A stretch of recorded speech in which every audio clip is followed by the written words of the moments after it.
to try to keep that run rolling. The Dodgers and the Mets in game 2 of this 4-game series with a temperature in the 90s today, but much more comfortable as we get ready to go and welcome you inside. Joe Davis or Hershiser. Kelly Tennant joins us in just a moment. You know, the offense has really been clicking lately.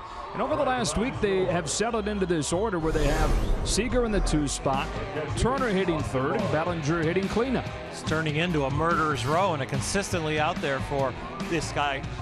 Dave Roberts really loves having Justin Turner in that 3-hole. He really doesn't float him around at all. And Justin Turner has been so hot. The 14-game hitting streak, everybody knows. Hitting .510 during that, are you kidding me?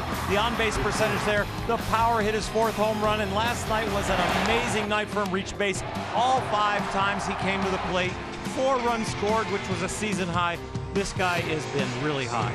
And they will try to support that offense tonight. They'll try to support Brandon McCarthy. Brandon McCarthy's throwing the ball really, really well. And you know what? When you think about Brandon McCarthy, you think about the 2-seamer and the curveball. But really, the secondary stuff has been the stuff that has carried him this year, throwing more cutters and more changeups, and that has made him dominant.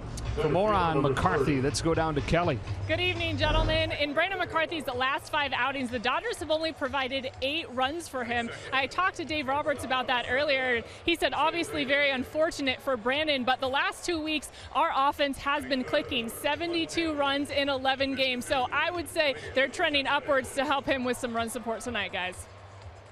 Oh, Kelly, and the Dodgers trying to roll to a 5th consecutive win, trying to make it 11 of their last 12. There were 8 home runs in this game last night, 2nd most in the history of the ballpark. It's really flying. First pitch coming up.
BMW.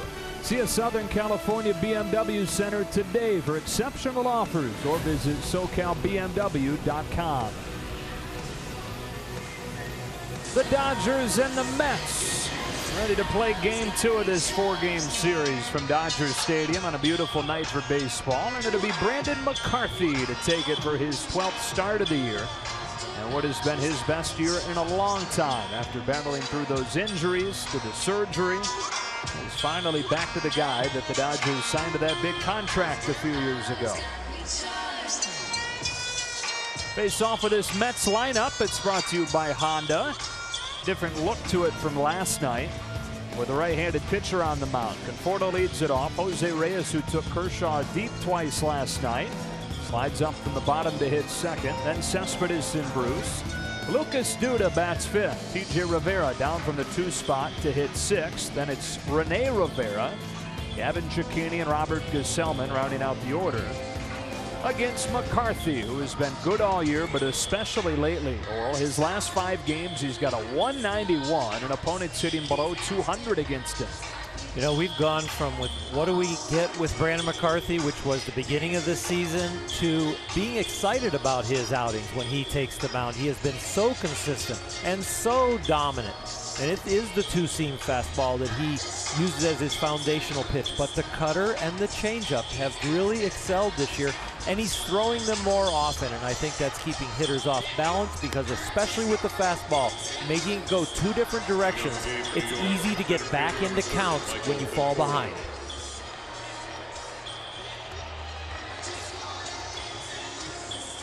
Dodgers have won 10 of 11. They're 18-6 in their last 24 games. That's the best in the majors during that stretch. And right now it doesn't really matter what split you try to put on the wins and losses in the previous games. They are the best in the majors. Most ways you slice it, right up there with the Houston Astros. The Mets, meanwhile, 2-5 in their last 7 games and getting really close to being sure sellers with the deadline approaching. And a lot of guys on this roster in their final years.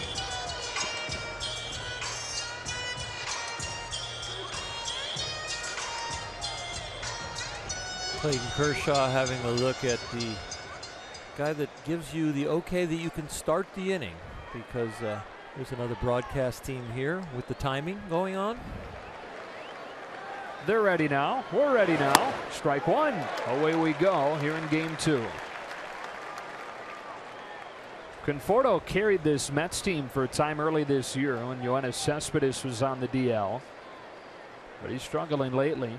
152 his average over their last 11 games. 1 ball and 1 strike.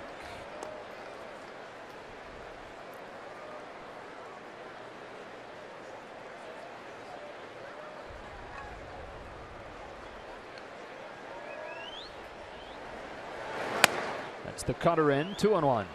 Interesting night for the 2 starting pitchers that are starting tonight. Brandon McCarthy, of course, to sit there and watch the ball carry out of this ballpark. And when that ball goes, as we take a look at Robert Gesellman, I'll tell you, when you're sitting there on the bench and watching the 2 offenses fire on all cylinders, you have to really start to become bulletproof mentally to come into this start. Conforto leading off and hitting it foul. That's one of the things with Brandon McCarthy, the mental side of it. It's taken a big step this year, and he's even said so himself. Said, as stupidly cliche as it sounds, and these were his words, it's about staying in the same place mentally and physically. Past start doesn't matter. Next start doesn't matter. Previous game doesn't matter. He gets Conforto swinging to start this one. He said, it's what can I do on the next pitch that matters. He's been able to simplify it that much. Number 7, Jose Reyes. He did a nice job on that hitter. That was an outstanding breaking ball to finish him off. Conforto has no chance at this after the fastball up and in, and then that.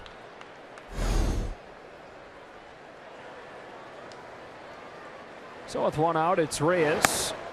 That's a strike. 2 home runs against Clayton Kershaw last night. 2 of the 4 that Kershaw allowed, the most that he's allowed in a game in his career. Offense bailed him out. 10-6 the final. The Dodgers' 4th consecutive victory. Reyes ambushed a fastball in from Clayton on the first home run. Then Clayton embarrassed him with a breaking ball in the next at bat and struck him out. And then Reyes looked like he was actually sitting on the breaking ball the next at bat, and that's what the home run was on that one.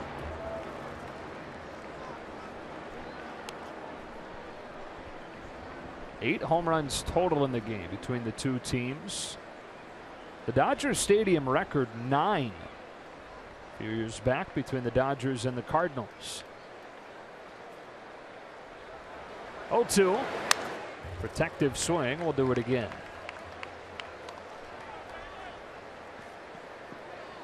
A big series starting in Denver tonight. Rockies leading the Diamondbacks 2-0 in the 6th inning. Carlos Gonzalez has taken Zach Greinke deep. The other run came on a couple of Arizona errors.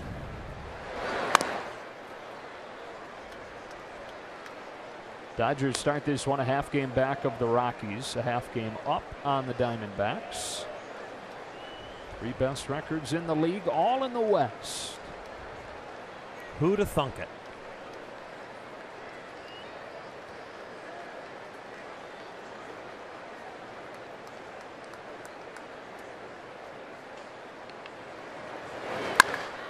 On the ground is second. Logan Forsythe sprawls to get it. 2 out.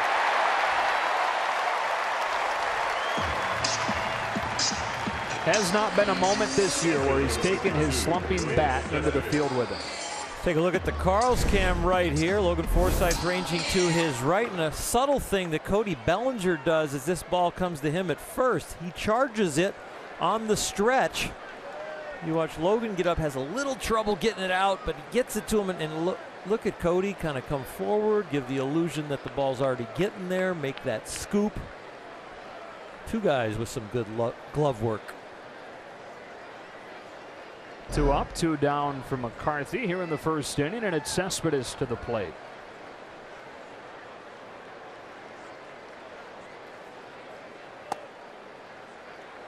One for 4 in the opener last night. He's missed more than half of this season because of hamstring and quad injuries. Lately he's been dealing with a sore heel. That's a missile foul, and it's 1-1. Last night watching him play left, he looked like a guy that's dealt with all those things. He really did. There were not a lot of explosion in his legs as far as his first step, and then it even looked like he pulled up on a few balls that he was afraid to get any pressure into his feet to stop himself. Perfect. 1-2.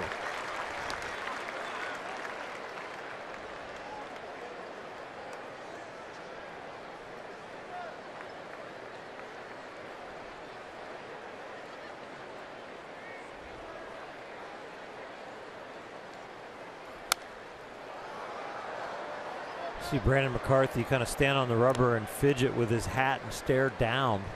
He's processing a lot of things. That's not nerves. He's thinking through the next pitch and getting himself mentally ready to throw it. And the hat and the eyes come up, and he picks up his target. Starts to find the zone. 2-2.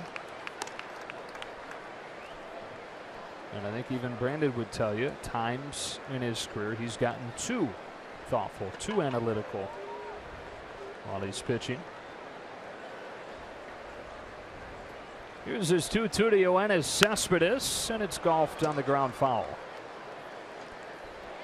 Now, I don't mind the thinking. I actually encourage the thinking, but the last thought or two has got to be about competing and giving an effort. A little bit of that killer instinct at the end.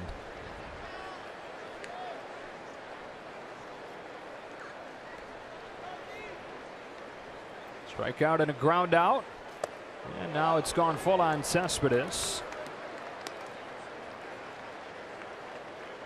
He's in his 3rd year in New York. Came over at the deadline in 2015 and has turned into a fan favorite in New York City. He loves it there, loves the spotlight, the big stage.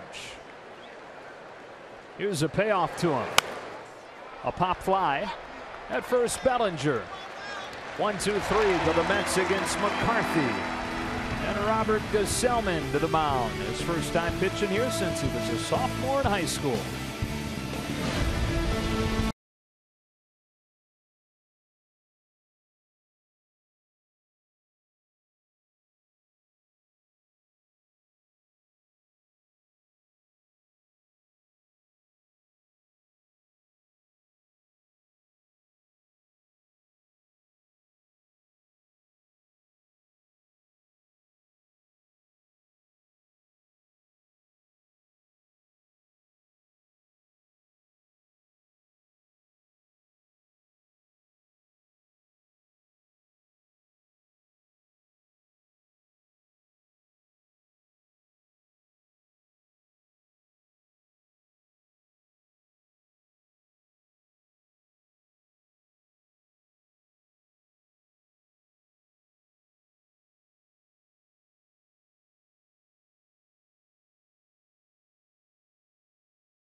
Like we talked about off of the top, they've been so good settling into those roles. Chris Taylor's not been bad himself. Out of the 5 spot tonight, Grandal, Puig, and Peterson in front of McCarthy. On the mound, Robert Gesellman, a 23-year-old from Santa Monica who made his big league debut last year, as we've touched on a couple of times. Last pitched here at Dodger Stadium 2009 as a high school sophomore, when he took the ball in the city championship game for Westchester High School and pitched a shutout. This a little bit different. Facing the Los Angeles Dodgers now, and starting with strike one. And not only with those memories, but having to respond to the memories of the Nats beating him up in his last start. 7 runs, 11 hits over 5 innings. That came after a stretch where he was really good, though, and it's kind of been that kind of year for him. A little hot, a little cold. The stretch before that, he was 3-0 with a very low ERA. He delivers 1-1. That's in there for strike 2. The league has hit his hard stuff better than the secondary stuff. The fastball and the slider get hit around above a 300 clip, but the changeup and the curveball are down around 200. Those will be keys if he can throw them for strikes. Barely misses here. The count evens. Got a lot of family here tonight.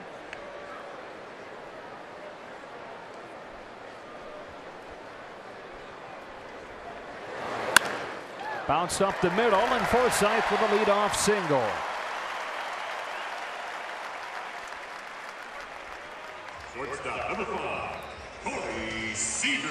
Well, they started the game last night with 6 consecutive hits, and before the Mets and Zach Wheeler recorded an out, the Dodgers had a 4-0 lead.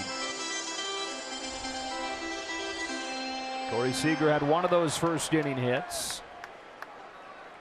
Came in to score on Bellinger's first inning homer. Take a look at that yellow line there. 361, the home run, 7 RBIs the last 9 games. He is heating up.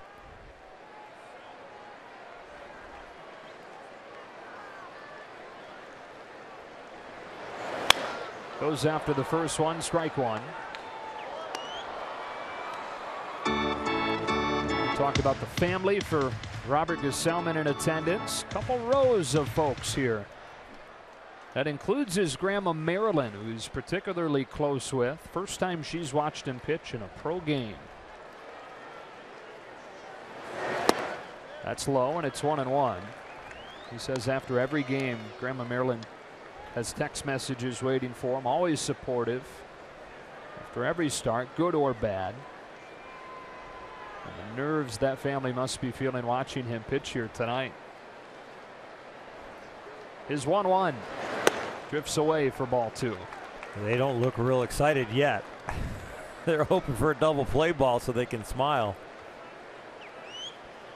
Every big leaguer, because of the basic agreement, gets so many tickets in his own name that he can leave. And when you have that much family and you want to leave the free tickets, you start going around to your teammates saying, hey, you using your tickets tomorrow night? Hey, you using your tickets tomorrow night? And accumulate as many as you can. Seager hits one in the air to center. Conforto's back at the track, at the wall. Another Dodger home run.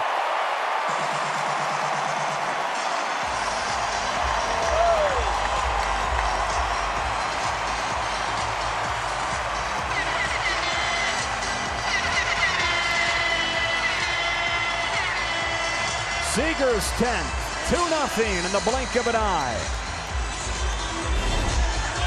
This is the 25th home run in the last 11 games by the Dodgers. They have their hitting and power shoes on. Corey Seager joining the parade right here. Now over his last 10 games, that's his 2nd home run. Yasiel Puig helping the wind blow it out of here. Turner now pulls the first one off with the hands to T.J. Rivera. And that throw is wide, and Turner beats it out. Figured that it'd be a throwing error on T.J. Rivera. And still nobody out in this first inning.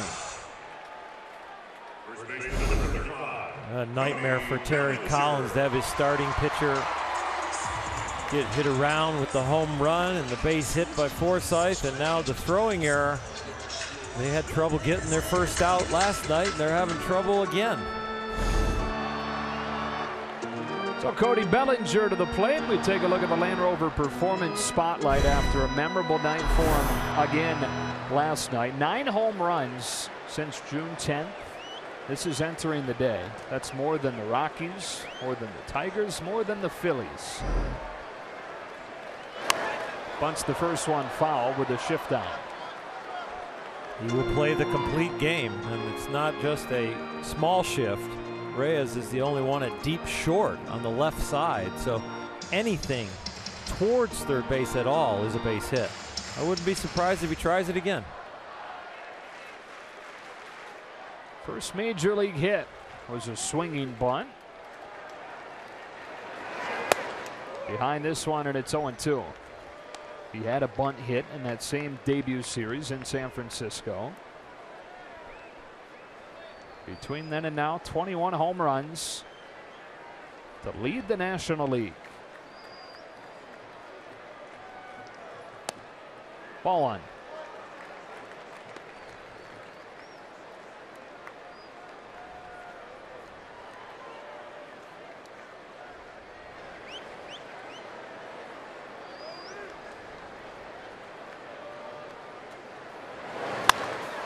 Drive to right. Bruce is back at the track. Cody Bellinger, you are ridiculous.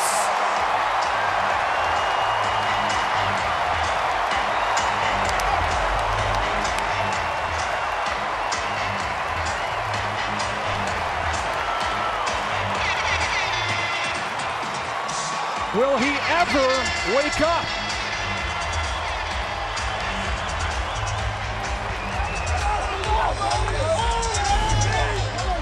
When you get hot, people leave you alone. When you are this hot, this long, you have to start doing interviews and talking about it. And it is not affecting him one bit. Are you kidding me? Chris Taylor now, and that is strike 1. You mentioned to me a little earlier, if you projected this hot streak over a whole season, what it would be? Well, not as what I told you is not as high as what it would now be, that he's homered again. Well, let's just go with those numbers originally. If you took his numbers coming into the day and you expanded it over a full 162 game season, It's a 67 homer pace. Well, you just increased it. What was it, close to 150 RBIs probably? Yeah. They say that Taylor offered, and he's the first out. The second night in a row, the Dodgers get 4 runs before the Mets get an out. Yes, money.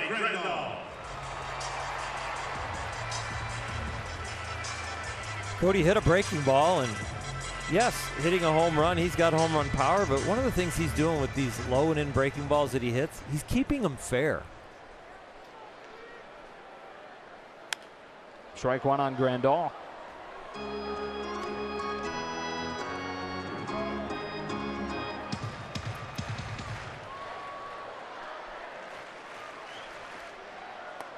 Chases here 0-2.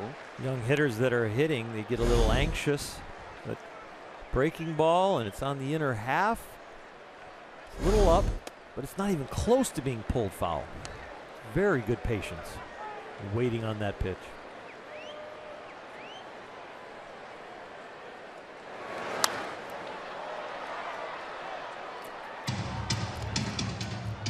Grandal trying to get things going. 1 for 5 last night after Dave Roberts gave him the final game of the road trip off to reset things. Takes this one, and it's 2-2. Cody Bellinger's starting to get like Clayton Kershaw, where no matter where you turn, you're going to figure out a new word to compliment him.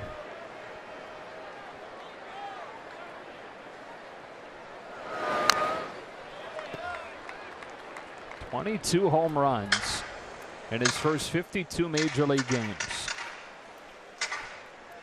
So in the last 30 days, he is hitting curveballs and sliders at the best pace as far as slugging percentage of anybody in the big leagues, .968.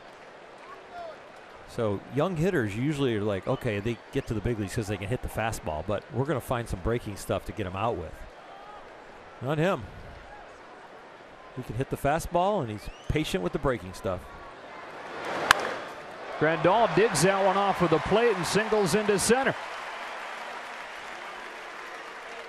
Rene Rivera, the catcher, was imploring the pitcher to get it down, and Gesellman did, but Grandal was still able to get it into center for a hit.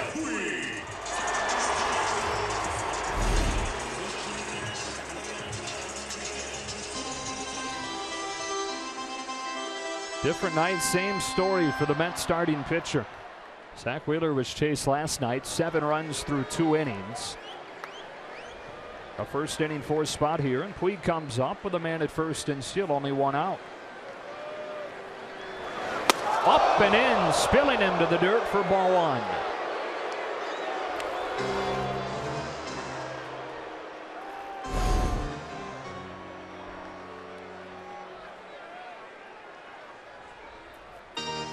This is real chin music, and that is dangerous. I hope it wasn't on purpose. I know there are a few guys on the Dodger bench got their eyes locked and making sure that wasn't on purpose. Well, Puig didn't even play last night in the opener, in the first game of this season between these guys. There'd be no reason for that to be intentional.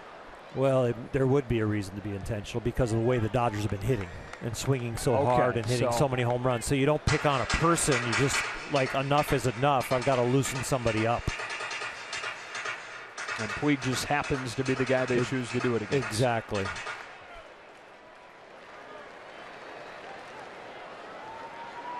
Well, he chooses it after having Grandal hit a very low changeup away and being able to stay in on it and hit it for the hit. Ground ball to third, comes up on Rivera. They get the out at second, but Puig beats it out at first to keep the inning alive.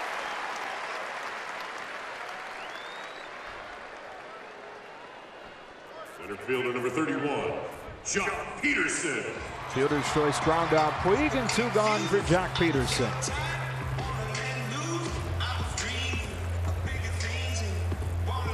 Where does that message usually come from? That somebody needs to feel one. The pitcher can do it, or the catcher, or the manager can tell you, but the manager, the pitching coach, has to come to the mound. It's so obvious. And so a pitcher can just say, you know what, I saw the game last night, and these guys are leaning over the plate, and they're swinging in a big way, and I've given up some hits, and I'm a little frustrated, and I got to reestablish the inside corner and the outside corner. And with the young guy, 23 years old, pitching for the first time at Dodger Stadium, it also could just be nerves and overthrowing. It happened to be arm side up and in. So I don't think anyone knows for sure, but each individual is evaluating it in their own way. First one to Peterson, blowing away for a ball. Jock, the 8th man to bat in this first inning. Seager and Bellinger with home runs.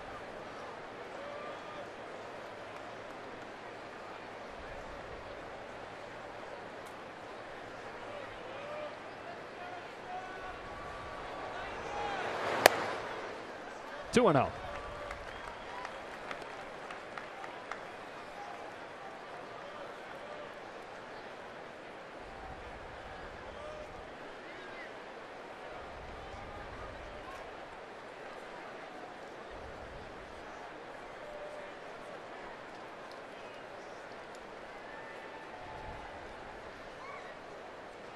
Gesellman's next one, and Peterson takes ball 3. Gesellman had a nice run going, a 5-start stretch where he had an ERA at 2. And then Thursday against Washington, he had given up just 2 runs over the first 4 innings. Allowed 5 in the 5th and 4 here in his next inning. So 9 total runs over Gesellman's last 2 innings of work.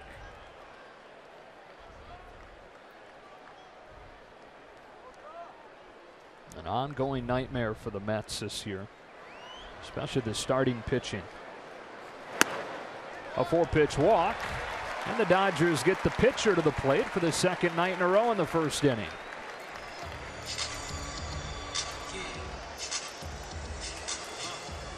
Dan Worthen coming to the mound. I think he's probably getting tired of mound visits in the first inning after he just was with his starting pitcher in the bullpen and warmed him up. And here we are 32 pitches into the game, and they are looking for some starters that can get people out. And I'm sure he's talking about, let's just get to strike 1. Falling behind, we're not going to go anywhere. We got a chance now with Brandon McCarthy up to maybe get an out. Gesellman says he, like McCarthy, has worked on the mental side of the game, and Gesellman started incorporating some exercises to help slow his breathing, help keep him calm on the mound, and having to utilize all of those in this first inning. 4 runs on 4 hits and a walk.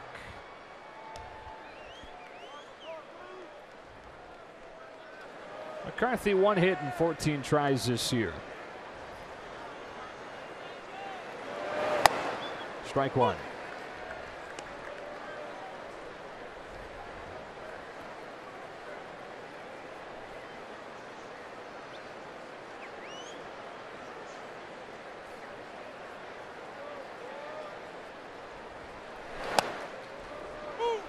Oh, and 2.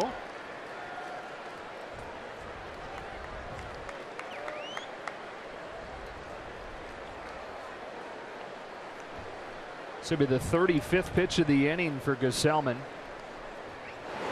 It's outside, ball 1. And tomorrow, starting pitcher was TBA until earlier today. They're going to go with Tyler Pill, who's only pitched a few innings in the majors. It was going to be him or Rafael Montero, who they had to use in long relief yesterday because of the short outing from Wheeler. McCarthy hits a fly ball to left center field that Conforto will catch. But the Dodgers do it again in the first inning. Corey Seager hits his 10th of the year to center field to start the scoring. And then another night, another Bellinger home run, his 22nd.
And now Brandon McCarthy back to the mound.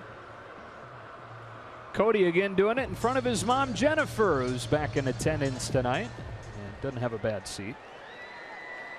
First row. He's been there every step of the way for Cody.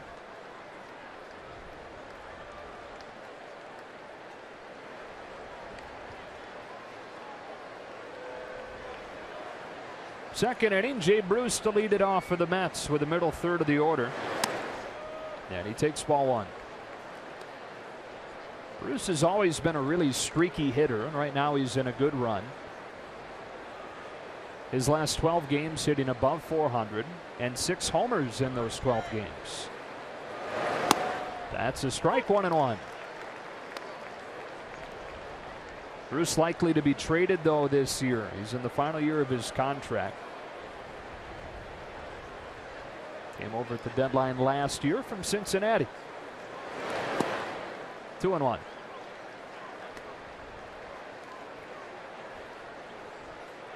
So hard for Terry Collins to hold this team together with these veterans that are probably going to be somewhere else. To get them to focus on a nightly basis to play as a team. It's just a different chemistry in a clubhouse when a team starts to spiral down and you know the pieces aren't going to be there the next year. You have to find other buttons other than playing for the team to motivate your guys and to get them to come together. Give you the best effort on a nightly basis. Bruce down swinging, and that's 4 up, 4 down for Brandon McCarthy. Yeah, the Mets a year ago lost in the wild card game. Madison Bumgarner beat them. 1 year after going to the World Series and losing to Kansas City. They had missed the postseason 9 consecutive years before Terry Collins took them each of the last 2 seasons. Even with that, there are people that think this could be Collins' final year. It's in the last year of his contract. Local guy Lucas Duda looking at ball one. He might want it to be the last year because he might not want to go through a rebuilding process. There might be opportunities elsewhere for a veteran manager that has taken teams into the playoffs.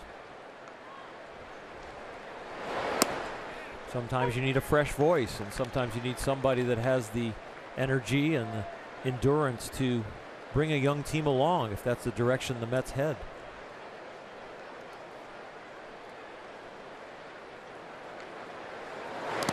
Two and one. You know, the Mets have never made the postseason 3 consecutive years. Wow.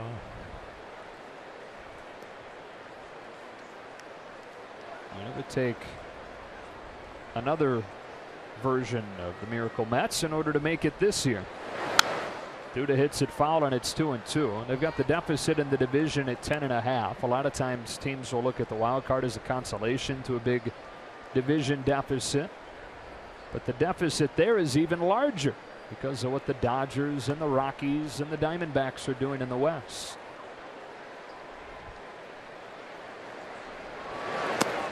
Full count.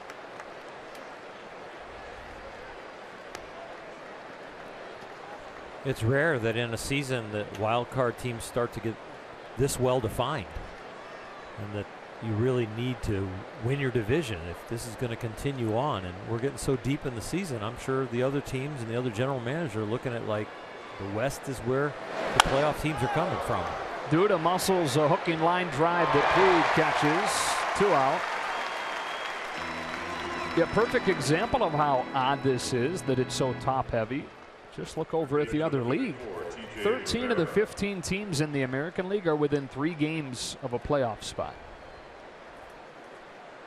And when the wild card entered baseball, it really did put a lot of hope in a lot of cities to hang on, and you can get into the playoffs for that 1-game playoff. And so it slowed down player movement a lot of times around the trade deadline because there weren't as many sellers, and it rose, the price rose for the teams that had pieces because then there were a lot of bidders. But with this, the way it's going so far in the National League West, it will create a lot more sellers earlier. So the price for players might not be as great. 1 ball and 1 strike on TJ Rivera. There might actually be competition to sell. because you want to unload some salary. You want to get rid of the veteran guy. You maybe want to pick up a piece for the future, but there's so many pieces out there because of these records the way they are. Rivera with a solid base hit into center, first base runner for the Mets. So this would be a buyer's market. It could be if it really continues on. Pitcher number 44, It's all about supply and demand, and the supply could be higher now than the demand, where in the past when the wild card was created and so many teams, like you said, on the American League side are within 3 games or so of a playoff berth, not as many sellers. From T.J. Rivera to Rene Rivera. Rene the catcher tonight after Travis d'Arnaud started the opener last night.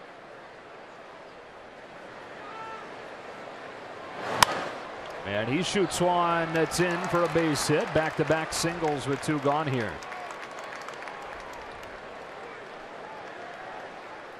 second baseman number 2, yeah, Cicchini. Jam shot right there, gets his hands in enough and kind of pushes that ball to right field.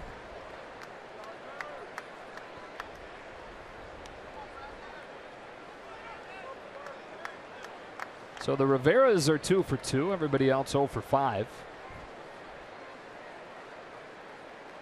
Guy named Cicchini's got no shot.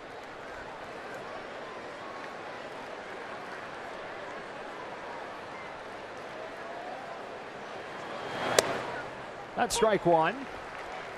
First career home run for him last night, and it came off Clayton Kershaw.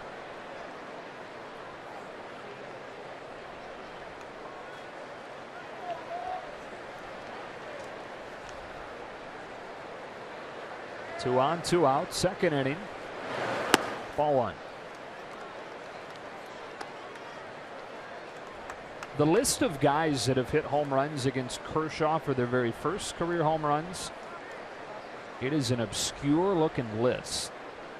Devin Cicchini, the latest member. Hector Gomez, who's no longer in the majors, it is his only career home run. Hit it for Milwaukee a few years ago.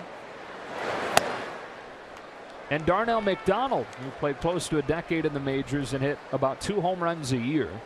His first homer game against Kershaw. Just those 3. And that's it. Guys that didn't know what they were up against. Everybody else does. Right. They just go for the base hit or take them the opposite way. A 2-1. Strike 2. It's one of the 4 home runs that Kershaw allowed in last night's game.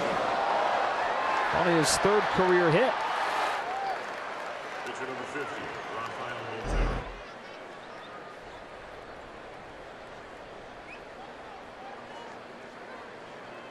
Former first-round pick. Hasn't hit much since he was drafted. Love first infielder. It's a bouncing ball towards the middle. Forsythe circles around the bag. Bellinger digs it out and ends the inning. A run likely scores if Bellinger doesn't pull that thing out of there. 4-0 to the bottom of the 2nd.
4-0 over the Mets. So you guys, many of you heard last night when I talked to Cody Bellinger after his stellar game. I asked him what his secret was, and he told me ice cream. So I went to Justin Turner today because he's been on fire as well. I said, Cody told me his secret was ice cream. What is yours? He said, well, I'm using Cody's bat. Apparently, Cody told me earlier today, Justin Turner stole his bat when he first came back off of the DL, hit a few homers during BP, hit a home run that night, his first night back, and has had it the entire time. And Justin's saying, the bat's a little bit lighter, I like the feel of it, and is crediting a little bit of the success to stealing Cody's bat. I think it's been working for him, guys. How about that? Great stuff, Kelly. Logan Forsythe starting the second. Started the first with a single.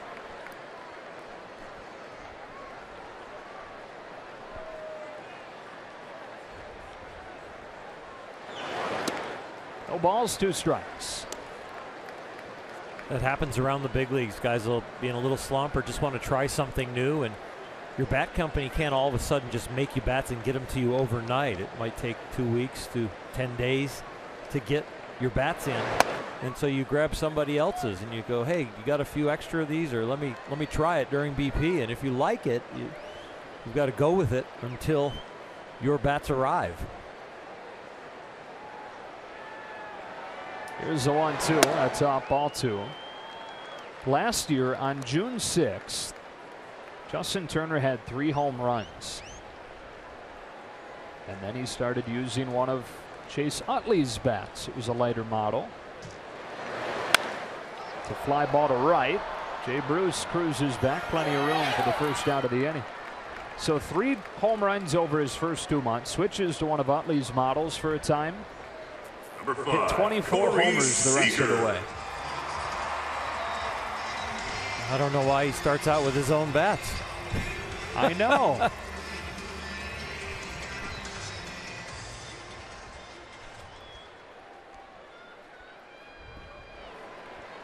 Corey Seager homered his first time and fouls the first one back. Look at the Morongo Casino slow-mo cam. It opened the scoring, a 2-run shot to center. Exceptional extension from Corey Seager to stay on that pitch right there. You could see that he was slightly fooled on the speed, but had enough swing left to hit it out to center field, which is tremendous power.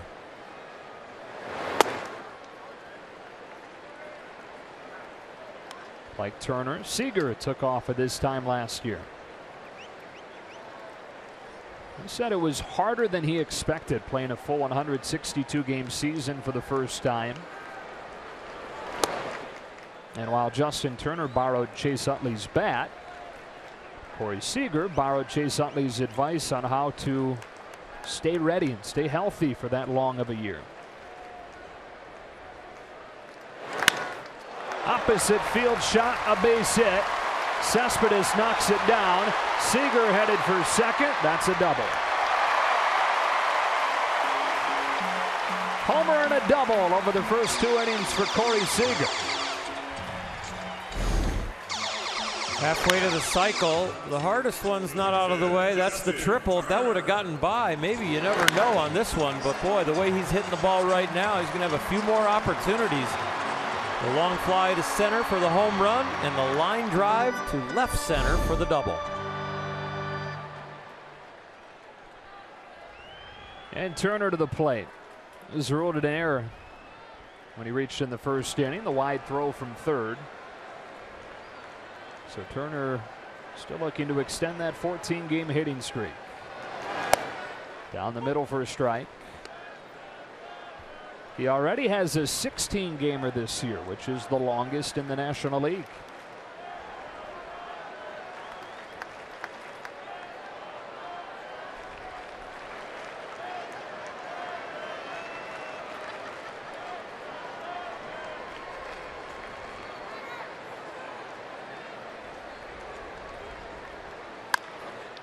Bouncing ball. Rivera's got this one.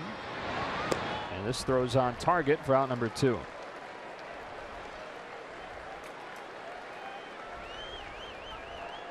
Cody Bellinger to the plate. Bellinger.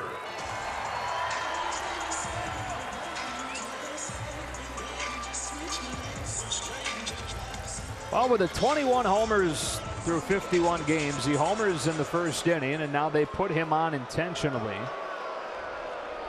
And you're going to start seeing more of that if he continues to do what he's been doing lately. He doesn't get the opportunity here, but that's a lot of respect.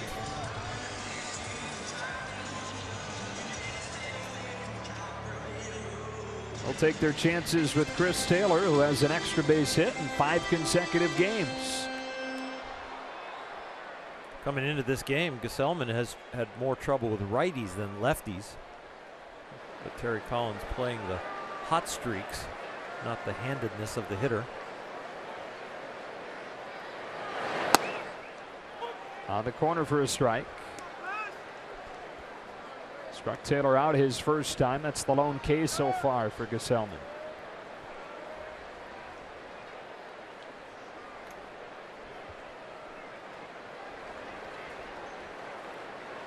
Two on, two out in the second.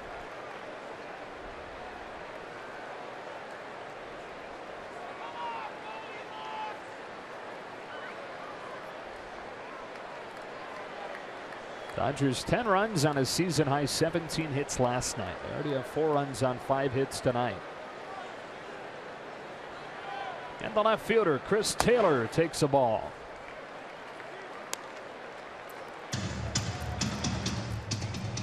The Dodgers have forced Gesellman to throw 50 pitches. He only has 2 outs here in the second.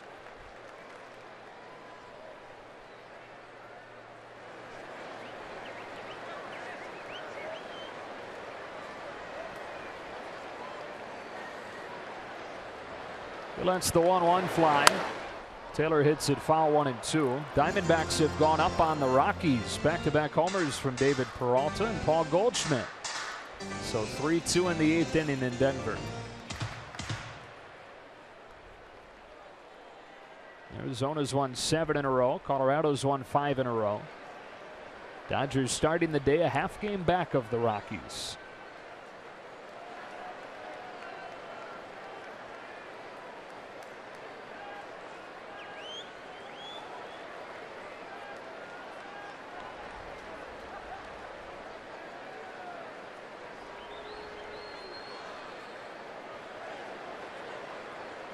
Seager at second, Bellinger at first, and a 1-2 pitch to Chris Taylor. Eventually. Here comes.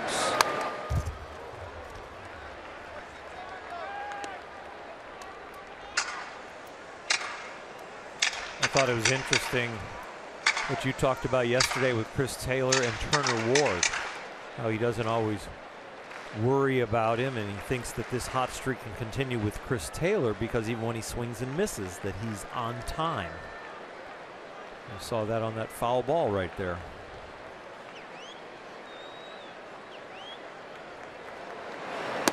Takes this one, and the count evens. Average right at 300 for Taylor. What a lopsided trade it's proving to be. Straight up for Zach Lee, who was designated for assignment by the Padres yesterday.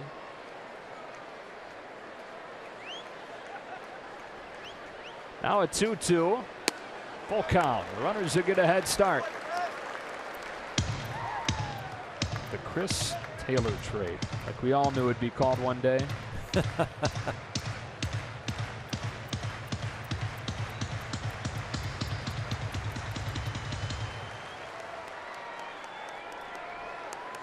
Seager doubled. Bellinger was walked intentionally. And with 2 gone and a full count, they'll take off. Here comes ball 4. Bases loaded. 1 intentional and 1 by the pitcher's arm. The walks will kill you. That's the 3rd one issued. Dan Worthen watching this starting rotation that was predicted to be one of the best in baseball, deal with injuries and then deal with underperformances from the guys that have been healthy. This wouldn't be a bad time for Grandal to break out of his slump. Bases loaded and 2 gone in the second. Hard hit, but right at Cecchini at second. The Dodgers leave them loaded. On to the 3rd in a 4-0 game.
from both Seager and Bellinger, and it's a different night, but the same story. Yeah, and you know what? The Dodgers got off hot yesterday with the offense, but then the Mets climbed back in. I don't think they want that scenario tonight. They want a little better pitching from the starter.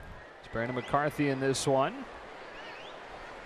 9-1-2 in this inning. His counterpart Robert Gesellman to lead it off. That's ball one.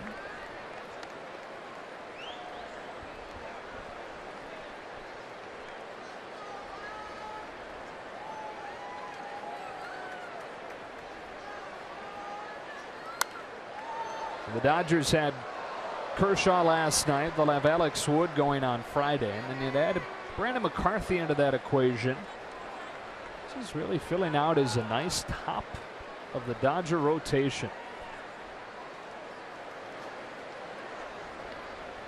And I think that everybody sees that. We're doing a little digging around today trying to figure out how nice the top of the rotation has been. And it's been as good as any.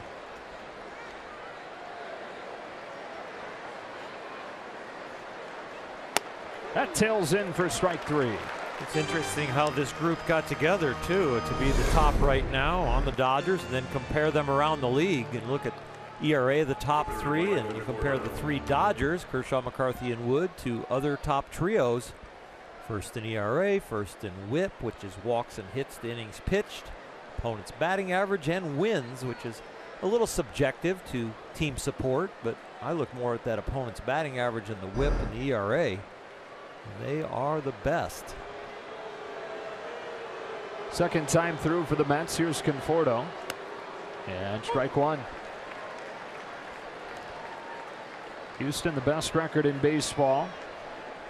Washington, best record in the National League East. And pitching, starting pitching that is, has carried St. Louis this year. Back-to-back breaking balls, and Conforto's in an 0-2 hole.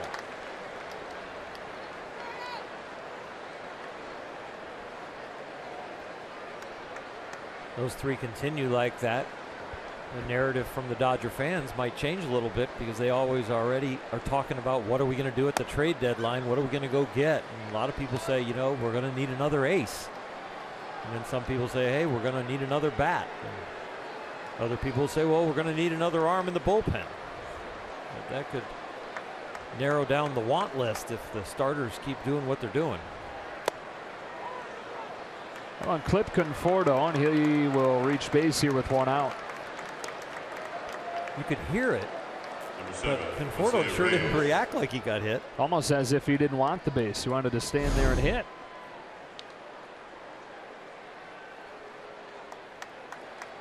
Just got that back forearm. Well, I think if you had said in early March the Dodgers in mid-June will have a formidable top three in the rotation, nobody would have scoffed at that. It just wouldn't have been these three guys that you would have offered up. For sure, number two, you would have thought Rich Hill. And by this time in this month, you might have thought Julio Urias would have emerged as the number three. I think you probably would have hoped at that point that would have been the case. Strike one on Reyes. Nasty cutter from McCarthy. Urias right now shut down with some arm soreness. There's no structural damage, but laying low for the time being. Hill just hasn't been able to gather any momentum. The blister problems, and when he's been healthy, not quite been himself.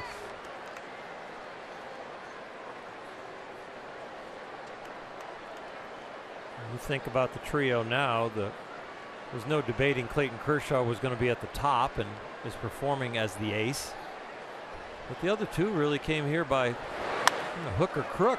I mean, Alex Wood started the year in the bullpen back in spring training, talked about I'm competing for a spot in the rotation, did not earn that spot out of spring training, but got an opportunity when Rich Hill went down with the blisters and has made the utmost of that opportunity. And then Brandon McCarthy. Would he be in the rotation leaving spring? Would he be healthy enough? And then when it was announced that he was in it, he said, well, if this is the bar I set for myself is just to be in the rotation, I've set the bar way too low. that is not my bar, and I want to do a lot more than that, and he has.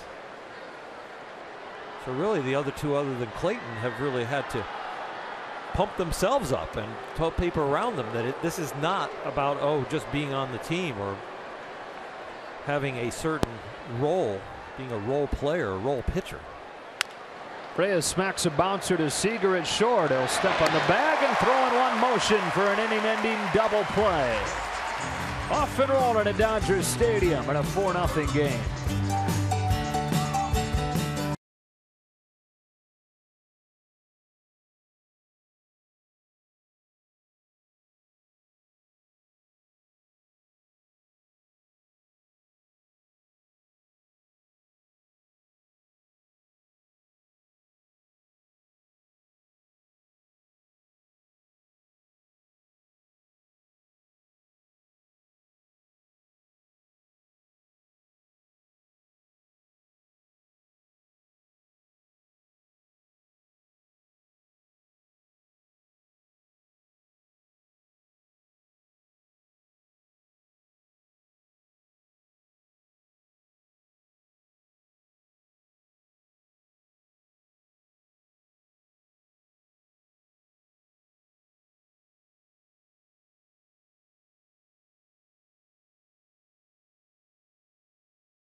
Vote Dodgers for your 2017 All-Stars with the Esurance MLB All-Star Game ballot. Vote at Dodgers.com/vote and catch all the excitement of the 88th MLB All-Star Game presented by MasterCard July 11th, live on Fox.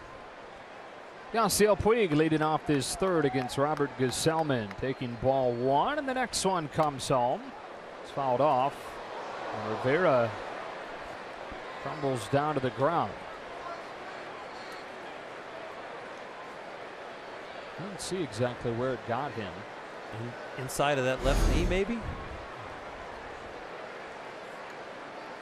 Right on the left kneecap.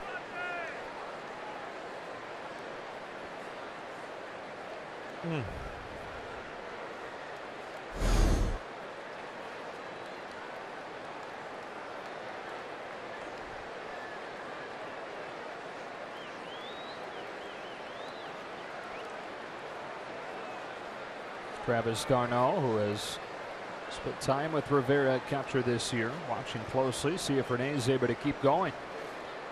A 1-1 to Puig is hit in the air to center. That's playable for Conforto. 1 out.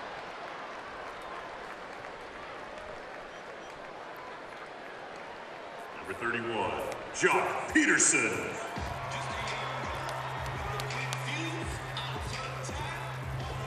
Now Jock Peterson. Walked his first time after going 1 for 4 in the opener last night.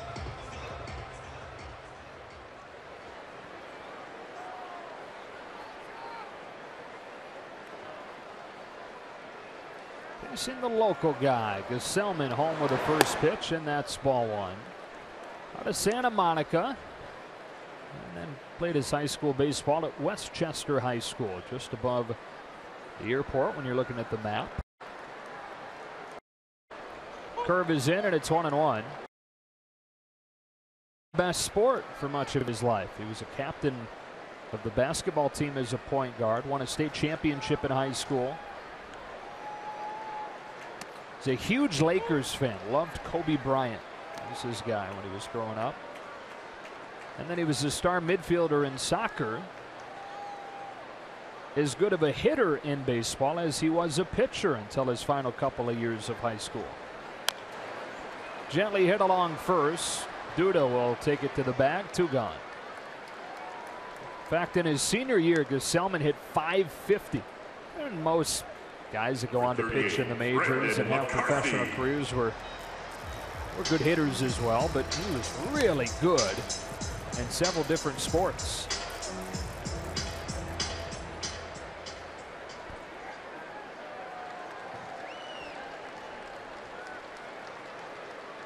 Strike 1 on McCarthy.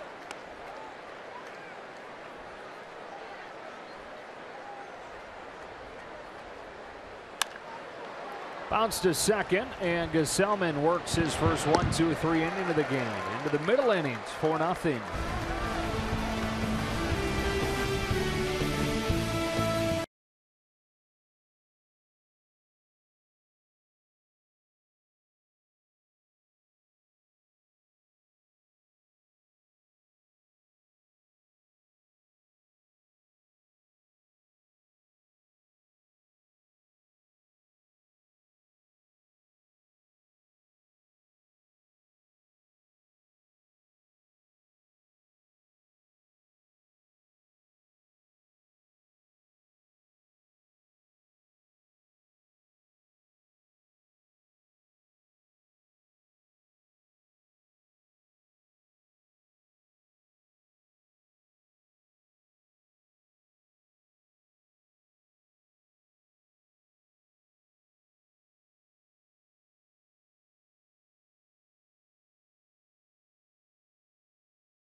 Dodgers baseball on Sportsnet LA is brought to you by the Ram 1500 Rebel.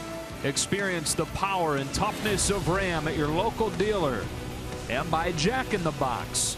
Come try the new sweet or spicy barbecue bacon cheeseburger and chicken sandwich. Limited time only. Dodgers with a 4th spot in the first inning and a 4-0 lead. Back in beautiful Los Angeles for the top of the 4th. Joe Davis, Orr Hershiser, Kelly Tennant, and Yoenis Cespedes to lead off this inning against Brandon McCarthy.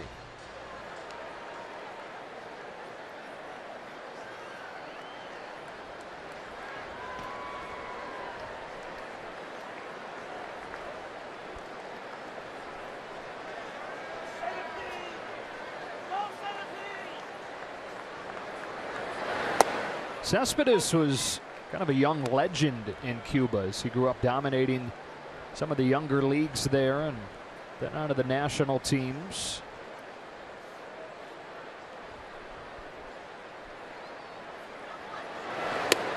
One ball and 1 strike. There's a time though where, this was around 2010, early 2011, he had gotten demoted to their 3rd tier of national team and was really upset about it. Told his mom that he didn't want to play anymore. He wanted to be finished. That's lined to left center field. Peterson will flag it down for the first out of the 4th. So he's getting ready to head to a tournament. and said, I'm not going. His mom said, look, you're going. Go to the tournament. If you're still not happy when you get back, we'll get on a boat and we'll leave this island. And she said later that I only told him that so he wouldn't quit. She knew how important baseball was to him, thought that that would at least get him to go to the tournament. He'd come back happy. Didn't know that he'd take it literally. He went to the tournament, still wasn't happy. And so when he came back, they put the wheels in motion on his defection. A 23-hour trip on his speedboat that landed him in the Dominican Republic, where he held those private workouts and eventually signed the contract with Oakland. Jay Bruce takes a ball. It's 1-1. His family followed him soon after. And it is an incredible, long story of how they were able to make it to the United States to be with him.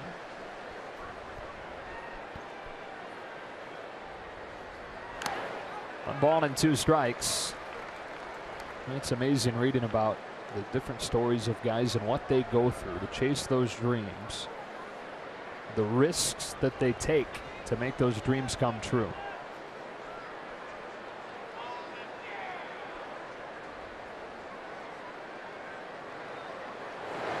Two and two. I shake my head every time I hear one.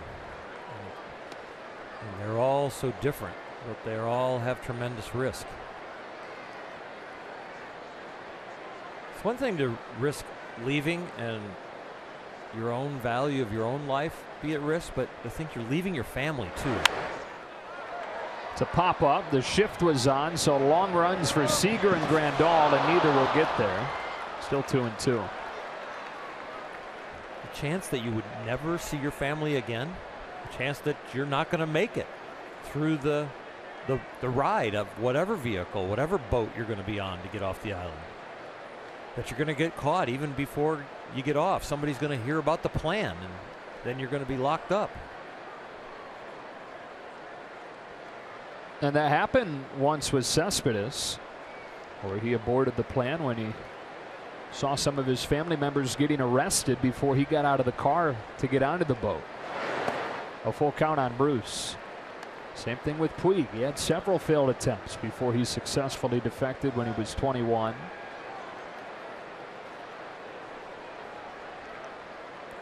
When opportunity and income are at such a low level. Bruce, a base hit to center. Who do you trust?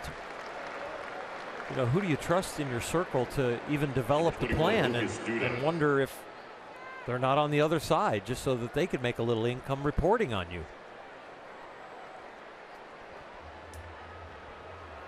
Well, in Puig's case, there were 3 others that made the trip with him.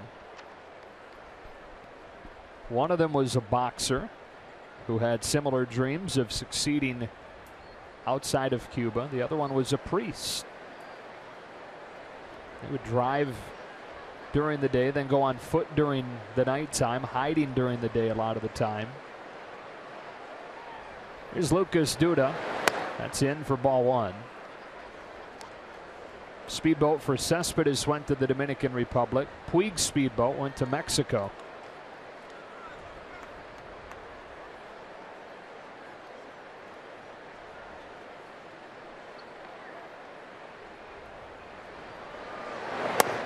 A strike, and it's 1-1. And there are so many more stories and so much more to their stories that we will never hear. And you don't blame guys, but they are not big on sharing those stories. They don't want to bust the chances of somebody else, a younger guy who might eventually want to leave the island, come to the United States. You reveal the plan, you reveal the details, you start to close the door even tighter on other people.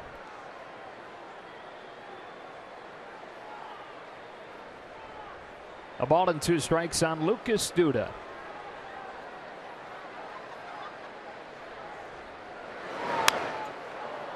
Now, Puig grew up in a tiny town in Cuba, about 3,000 people there, in the middle of a bunch of sugarcane fields. And he, like Cespedes, was somewhat of a boyhood prodigy, always the best one on the field.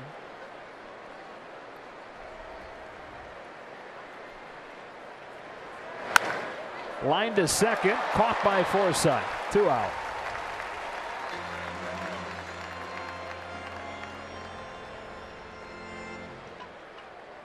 Number 54, TJ Rivera. Dodgers 4, Mets nothing, and TJ Rivera the batter with a man at first and 2 gone.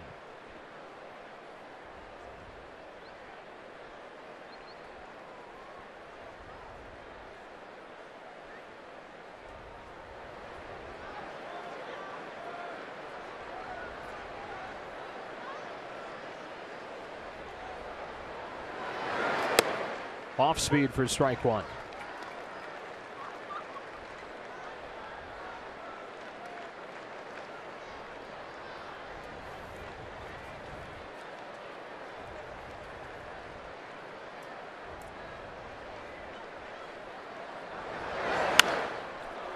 Fly ball to center. Peterson hardly moves and makes the catch to end the inning. A 1-out single from Bruce, but nothing to show for it. To the bottom of the 4th in a 4-0 game.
Dodgers calendar brought to you by 76. 2 more with the New York Mets.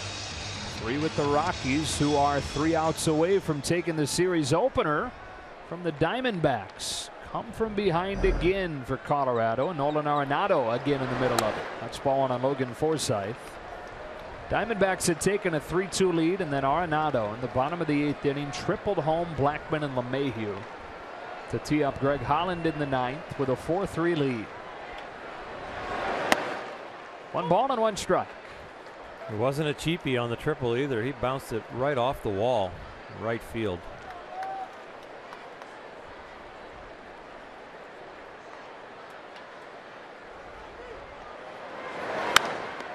Off of Gesellman directly to Duda, and that is a tough luck out for Logan Forsythe. They'll immediately take a look at Gesellman.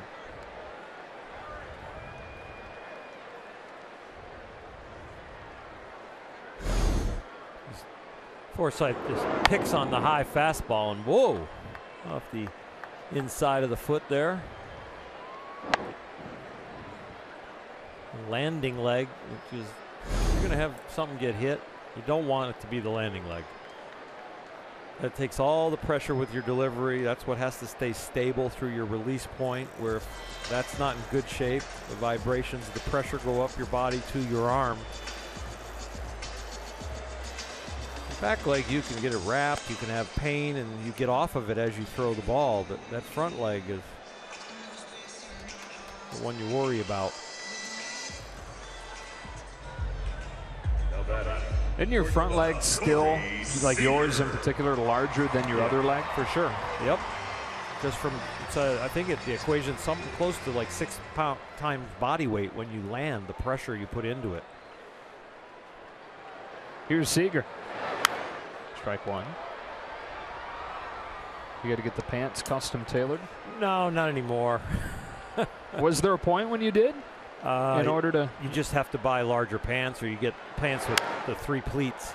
I had a lot of 3 pleated pants. We didn't have this modern stretchy material, which is absolutely awesome for your dress pants. Yeah, I mean, I'm glad you're comfy, but I hate seeing you in yoga pants, I'm going to be honest. I haven't gotten any of the Lululemon ones yet. Seager hits another foul. Everybody says those are very comfortable.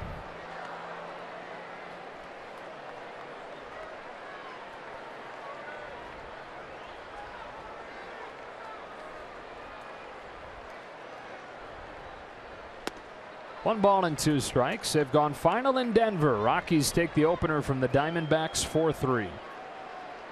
Zach Greinke charged with all 4 runs and suffers the losses. Holland gets the save, his 25th.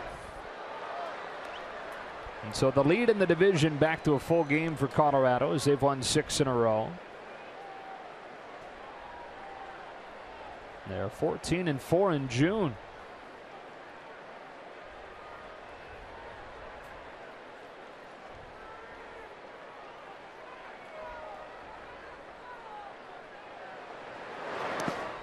It's the first time that 3 teams in the same division have had records this good, this deep into a season since 1962. All 3 teams entered the day on pace for 100 wins. A full count on Seager. Meanwhile, up in the Bay, San Francisco is on pace to lose a franchise record 103. So the Dodgers on pace for 102 wins. The Giants on pace for 103 losses. Seager hits a fly ball the other way. Cespedes working back, turning around, watching it go. The second Seager home run of the night.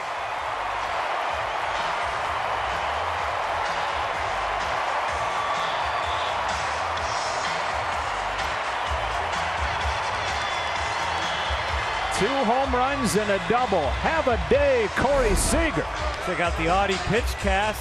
Fastball that ends up right down the middle. And Corey knows he hit it well. He's checking it out as he hustles out of the box. We talk about the young guy, Cody Bellinger. You talk about Chris Taylor. Well, don't forget about last year's Rookie of the Year as he pops the left field camera.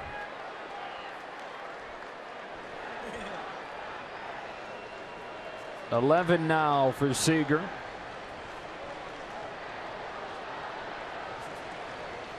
Justin Turner, bases empty and 1 gone. Turns on 1, lazily floating into left center where Cespedes will catch it for the second out.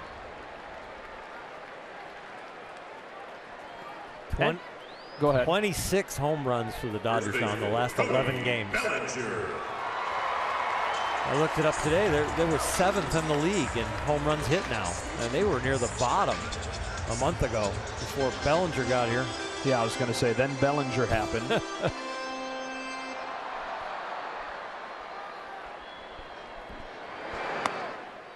It's ball 1. 22 home runs in 52 games. That is 4 games faster than anybody in Major League history to hit 22. They walked him intentionally the next time. And back-to-back pitches nowhere close to put him up 2-0. 3 balls, no strikes. Previous Major League record, 22 home runs in 56 games from Wally Berger. A shot and a diving play by T.J. Rivera to get him. Heck of a play from Rivera, the third baseman who has shifted over to rob Bellinger of a hit.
Is brought to you by your Southern California Toyota dealers.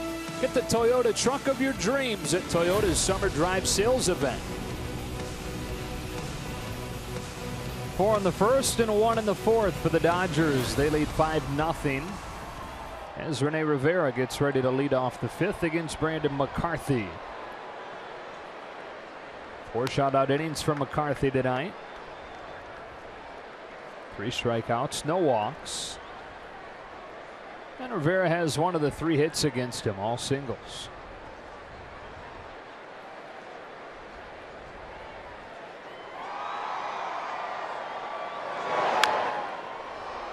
One and one. Been a tough day for Rene Rivera.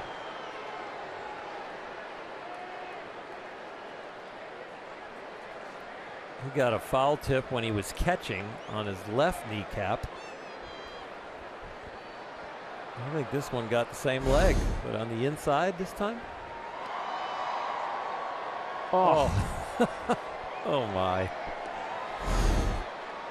I'm not laughing at him. I'm just laughing at the situation. Wow.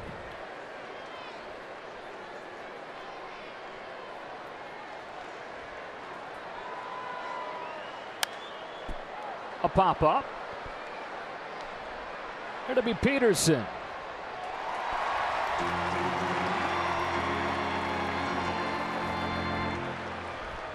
More soft contact against Brandon McCarthy, who has the best or the lowest hard hit rate against him of any pitcher in baseball. Around 25%, I think it is. And a hard hit ball is classified as 95-mile-an-hour exit velocity or greater. His first one to Gavin Cecchini's in for a strike.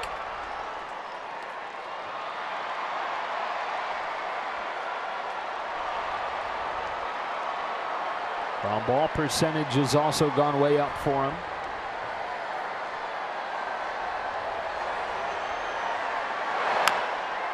It's fouled off and it's 0-2.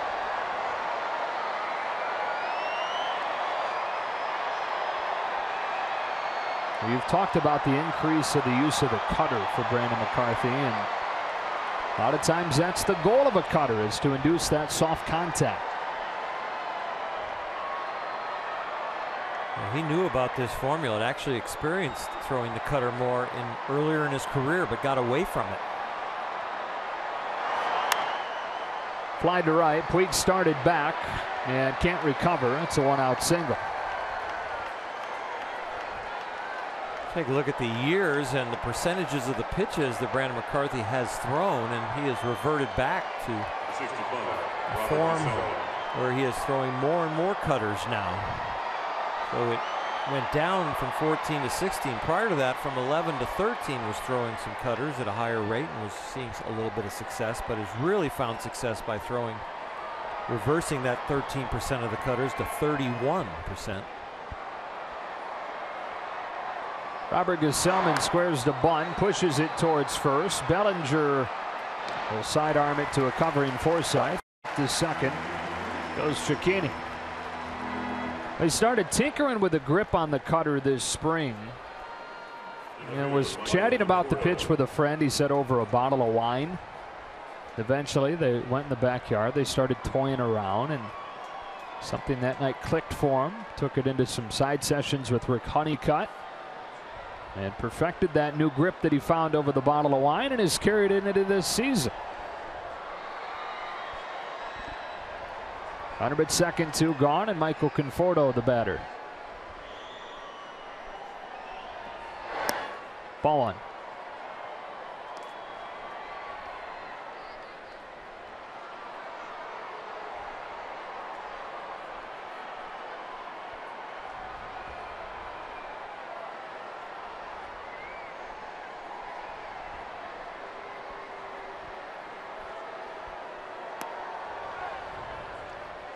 No swing, 2-0.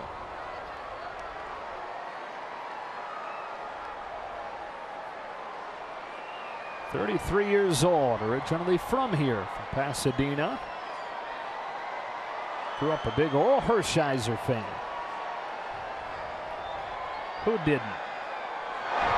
2-1. A lot of people.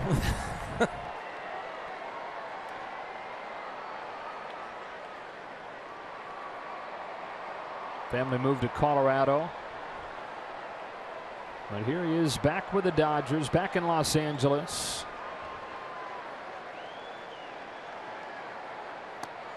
Cuts that one inside on Conforto, and it's 3-1.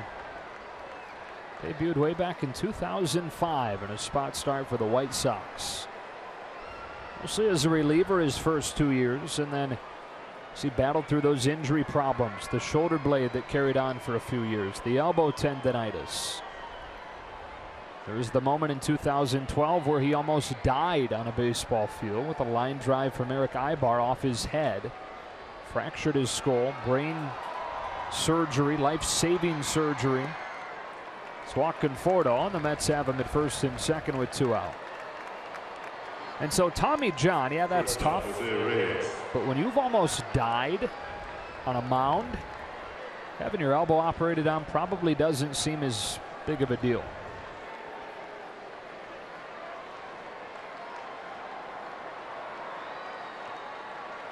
You know what I love about Brandon is when he has a difficulty, and I'm not talking about getting hit in the head, but the Tommy John or control problems or any difficulty he's faced in his career, he comes right out and he addresses it. He talks about it.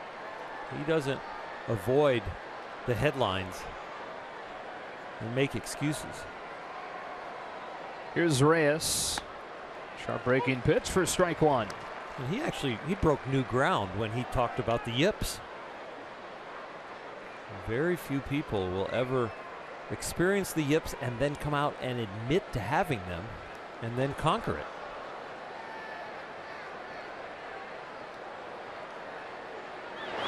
Why? Why do they not? Why is it so taboo? I don't know. It just it seems like such a mental hurdle that I think people around you don't want to talk about it to you because it seems like you're making the hurdle even bigger and making it more conscious. And a lot of people believe that there's too much conscious thought in something that used to be almost subconscious or natural. And that's why you get the yips. He strikes out Reyes and finishes the Mets off in the 5th inning. Halfway home in a 5-0 game. Dodgers try to win their 5th in a row.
On an all-new episode of Backstage Dodgers, follow Clayton Kershaw through his on-the-road pitching routine during the Dodgers' visit to Progressive Field. Plus, Franklin Gutierrez returns to Cleveland, where he made his Major League debut. Don't miss Backstage Dodgers, presented by Hankook Tires, Thursday after the postgame on Sportsnet LA.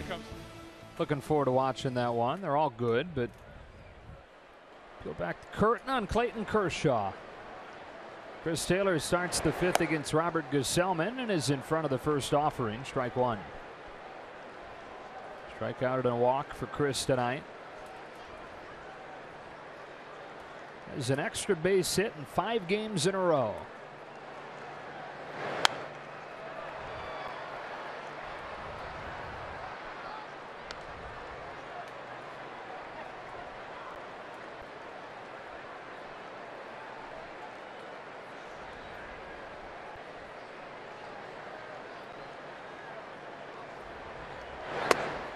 One ball and 2 strikes.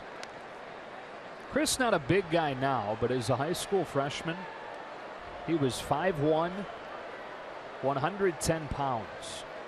Now he's hitting 300 in the big leagues. Take strike 3 here.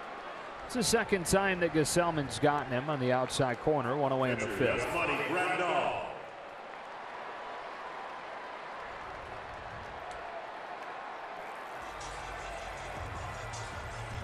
So many different ways to get to the big leagues. You know, late growth spurts, or late coaching, or looking like you're a silver spoon. You've been the best of the best ever since you were 10 years old. And you come all the way through. Bryce Harper, Mike Trout.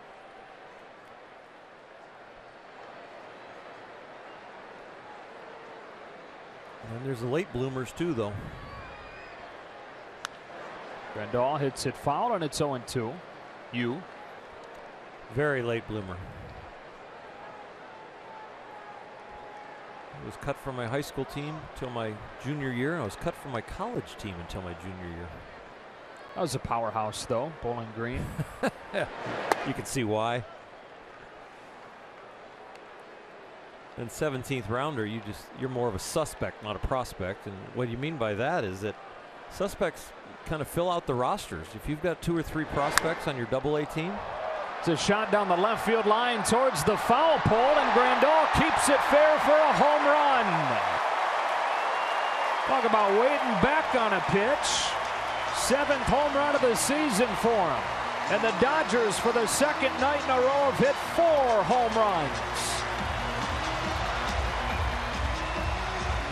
Corey Seager hit one to left center. Yasmani Grandal hits this one like he was hitting from the right side, the switch hitter that he is, but he hits it as a left-hander, and it does not slice foul. Hit hard enough that the spin doesn't take over, able to wrap it right around the foul pole.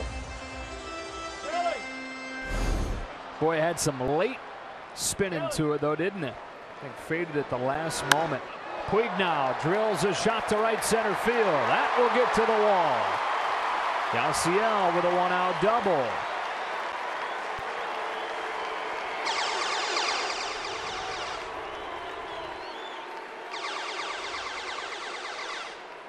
Six of the 8 hits tonight have gone for extra bases.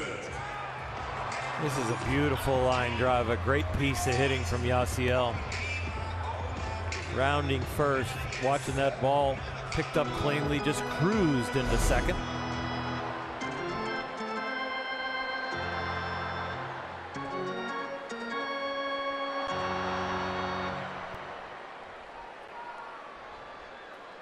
All 8 Dodger position players tonight have either gotten a hit or walked. Jock Peterson hits one down the left field line. That is fading foul. You know, coming into the game, this was one of the best 10-game stretches of home runs in Dodger history. You've told us a couple times, 24 homers over the last 10 games. Only other times that's happened in franchise history, 2002 and in the 1955 World Championship season. Now, And I don't know what the home run total was in the first game of this stretch, but another 4 home run night. This is something.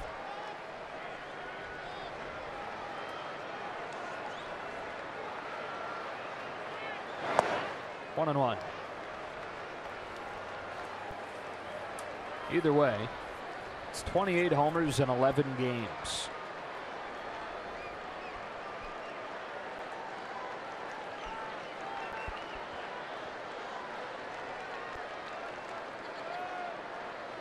Puig at second, and a 1-1 to Peterson is hit in the ground foul, hit his foot. 1 ball and 2 strikes.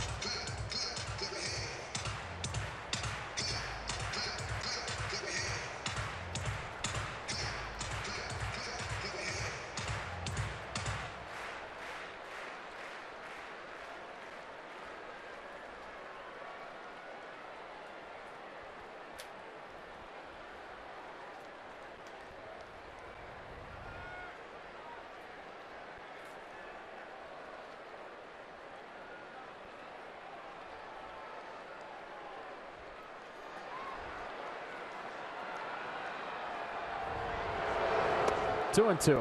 So if we only go back 10 games, and this is the 10th, so you eliminate the June 10th game against Cincinnati here in LA. There was only 1 home run hit. That was Cody Bellinger, his 13th in the first inning. So you're dropping a 1 home run game and you're adding a 4 home run game. So it's a 27 home run stretch over the last 10 games. Peterson drills one down the right field line that'll skip into the seats to bring home Puig.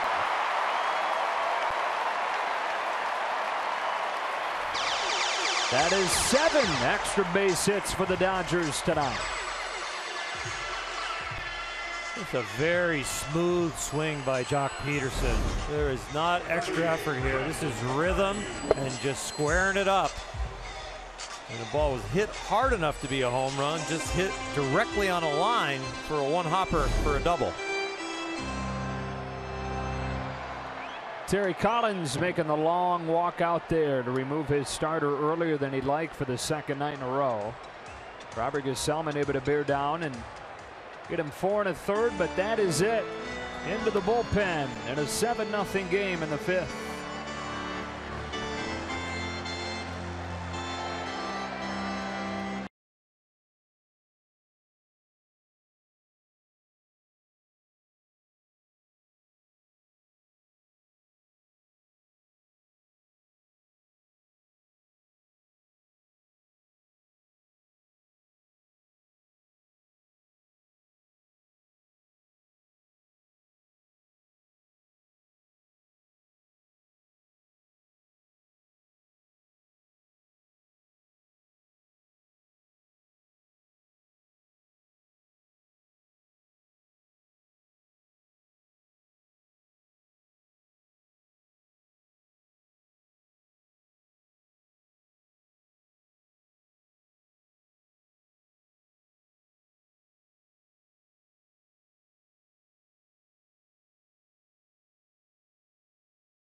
Was 4 1/3. They both allow at least 7. The man at second is Gesellman's responsibility. Hands it off to the left-hander Josh Edgin. Edgin will bring the 92-mile-an-hour fastball on average. He's got a changeup, a slider, and a cutter. Brandon McCarthy as a pitcher will probably see all of those pitches. This is where the Mets just look at the game and they try to figure out not how to win it, but how Terry Collins can get his pitching staff through this game and survive. If for some reason the Mets climb back into this one like they attempted last night, ended up being a 10-6 Dodger win, then they'll maybe go to some different pieces than they would if they're just trying to play it out. It's McCarthy who's put it in play both times.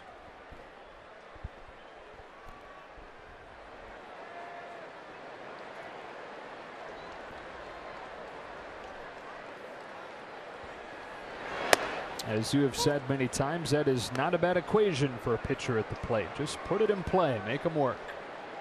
I think it's a huge theory that when you take batting practice as a pitcher, you should develop a swing that all you want to do is try and make contact. Tough enough to hit a big league pitcher once every 5 days, and you bat in the 9 hole, and if there's somebody on base, maybe you go 7 innings, get 3 at bats. One of the times you're probably going to be called on to bunt. The other times when you're swinging, just try and make contact. See if you can get lucky. 1-2. The big swing is really not going to function really well. Every once in a while you might find somebody with the eye-hand coordination that can take a full hitter swing and hit well. Fernando Valenzuela, Darren Dreifert, Zach Greinke pretty good at it. Kenta Maeda sometimes pretty good at it. I think more of a little 2-strike approach right away, short swing, just try and put it in play. And do that the whole at bat right from the very first pitch is the best philosophy for pitchers. By the way, we're talking about that 10-game stretch. It is now the greatest 10-game stretch of home run hitting in franchise history. Back door for strike 3, and McCarthy's the second out. 27 home runs in 10 games. That sets the record previously held by the 2002 and the 1955 Dodger teams. Congratulations to the 2017 team. And if you told them, they'd be like, on to tomorrow. Yeah. We've got bigger goals than setting the home run record over a 10-game period. That's cute, right? And then next. Yep. It's a good sign, though. Forsythe 1 for 3. Was robbed of a base hit his last time up by the left foot of Robert Gesellman. Ricocheted directly to the first baseman Duda. Without that, it would be back-to-back multi-hit games for Forsythe after going the first few weeks this month without one.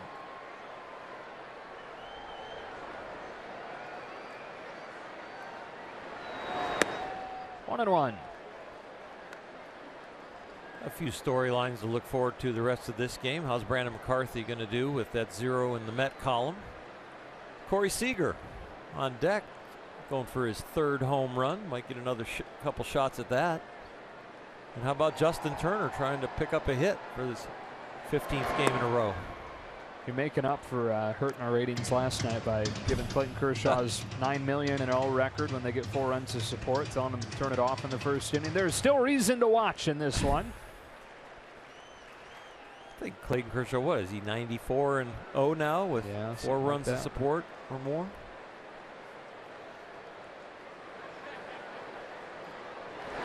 So it's now 93, not 94. I was corrected. But I'll guarantee you he'll get that 94th one.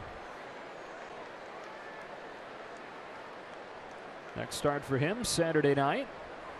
Middle game of the 3-game series against the Rockies. Runner at second, 2 gone, and a 3-1 to Forsythe is a strike, 3-2. Well, in most years, you star your calendar when the Giants come to town. Now star your calendar when the Rockies and the Diamondbacks come to town. They both will between now and the end of the first half. Rockies this weekend, Diamondbacks the final homestand before the break. Inside for ball 4.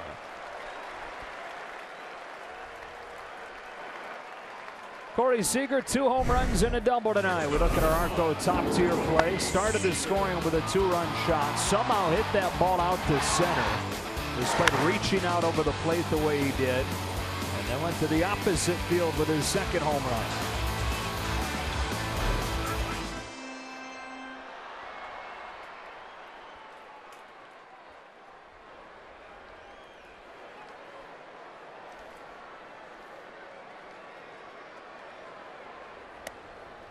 Frisbee pitch in for a strike.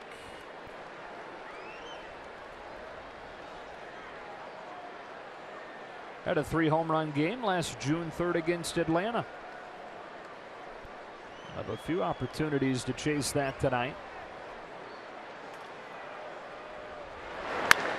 Drills it to left center. Has he done it here? He has! A 3-home run night for Corey Seager.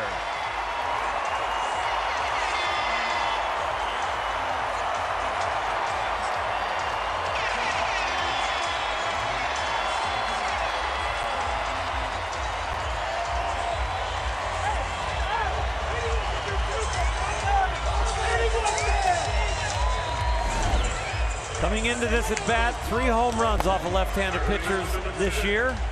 That's in 75 at bats, so 1 out of 25. Well, he just hit his 4th, and it's in 76 at bats. Some sweet swinging, Corey. 3 in one night is memorable. I don't care how many you end up in your career. Turner rolls over to third. Rivera shuffles into the throw to get him and end the inning. It's a 10-0 lead. Corey Seager has hit 3 of the Dodgers' 5 home runs. And even the normally stoic number 5 can't help but crack a smile as he knocks this one out off the top of the wall.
Cruising thanks to Corey Seager and his 3 home runs. But earlier today, a part of Major League Baseball's Play Ball initiative, the Dodgers hosted 80 local kids here at the field. It was really cool because Cody Bellinger and Kike Hernandez both participated. They played wiffle ball with the kids out on the field, got to have lunch with them. So it was a really special day for the community. All right, Kelly, and Yasiel Puig catches a first pitch fly out off of the bat of Yoenis Cespedes for the first out of the 6. Nice to have the guys go out into the community and do some community service. You know, it's even harder. It's not hard when it's with kids, but it's hard when you're an everyday player and you have to get out there. But Kike Hernandez not starting today, but he is in the game right now at second base. So he's had a busy day with a lot of smiles. Replacing Logan Forsythe over there. That's ball one on Jay Bruce. Actually moving Forsythe to third. Justin Turner coming out of the game.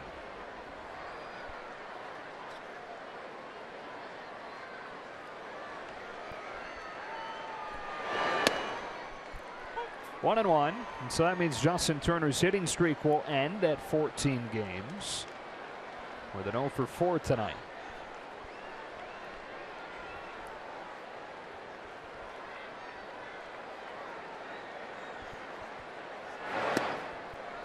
One and two, filthy. Looked like a changeup, and it was 93.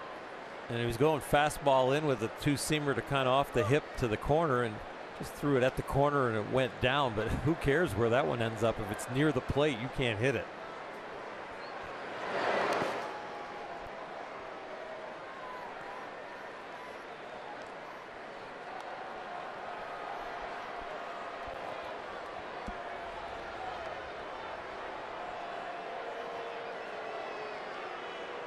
Back-to-back 10-run games for the Dodgers to open this series and open this homestand. Bruce turns on one. Puig and Peterson coming together. And somebody caught it. I think Puig got it with a backhand. Oh. But they did this, and that was what put Jock Peterson on the DL, was the collision with Puig and then the collision with the wall. And I'm sure it was running through both of their heads. Yeah. How in the world did he catch it, though? The thing just disappeared like a magic trick. They cross, and he just sticks his glove out by his hip and catches it with a backhand down low.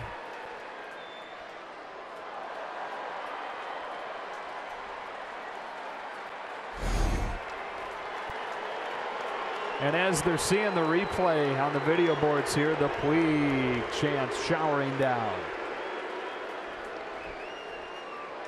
I mean, it was almost Groundhog Day out there as far as those two chasing down a ball in that area.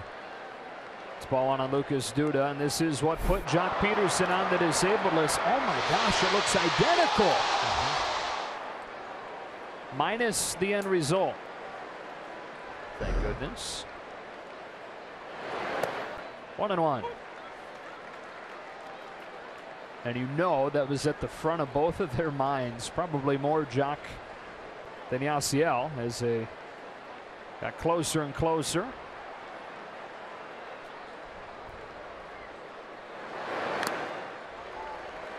So you can call out a fly ball, but when you're moving like this at this speed and it's the same distance from both of you, what are you going to do? Well, you get to a point where neither one of you are sure you can catch it.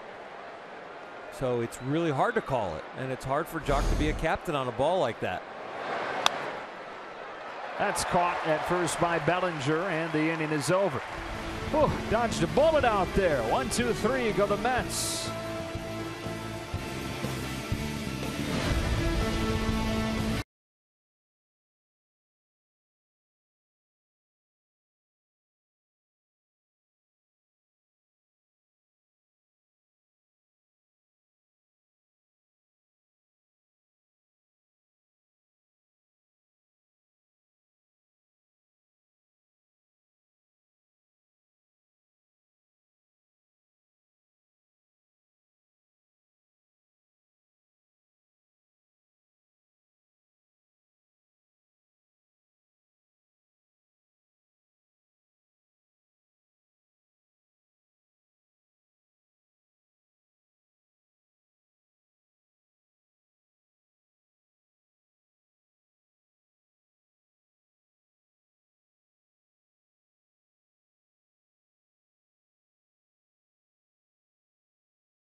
on Hawaiian night, trying to put a lay on him.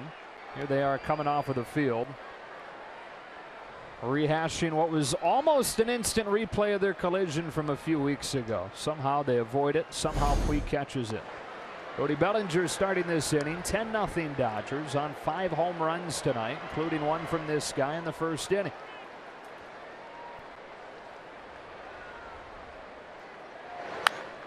Got under this one. It's Rivera. 1 out. Of course, like cold hard facts on Bellinger. Tied the major league record for the fastest to 20 home runs. Became the fastest to 21 last night. Fastest to 22 tonight. He already has 5 multi-home run games. That's a multi-home run game every 10 games.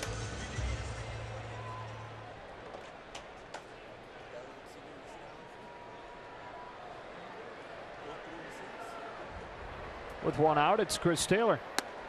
Strike 1.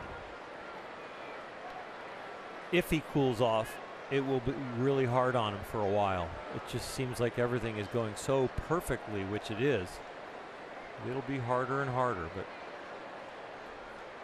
everyday grind in the big leagues doesn't go like this forever.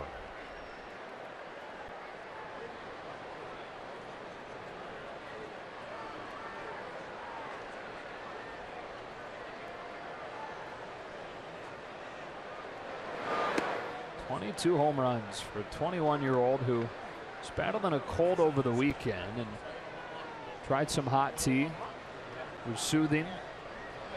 Liked how it felt. But he said his go-to, and like he told Kelly last night, is ice cream. And I said, Cody, dairy is the worst thing in the world for you when you're trying to get over a cold. And he said, well, maybe that's why I can't get over this cold, because I'm on a steady diet of it.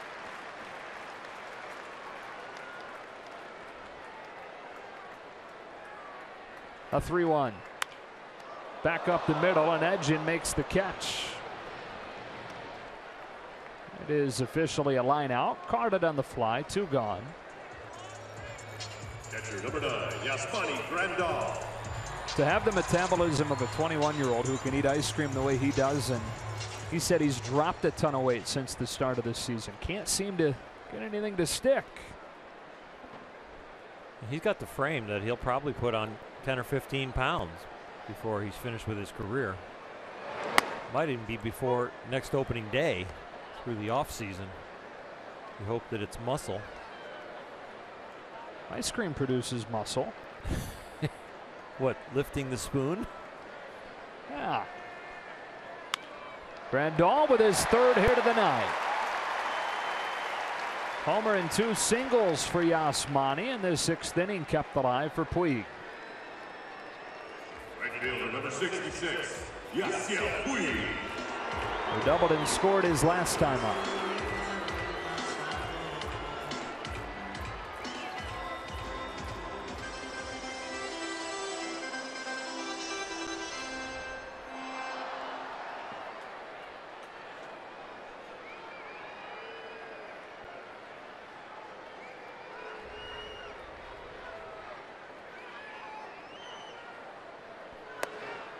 Healthy cut, strike 1.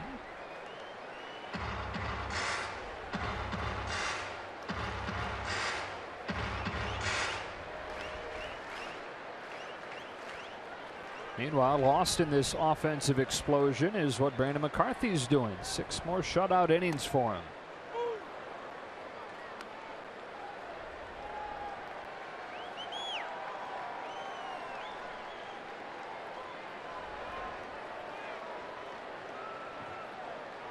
Opposite ends of the spectrum right now, these 2 ball clubs.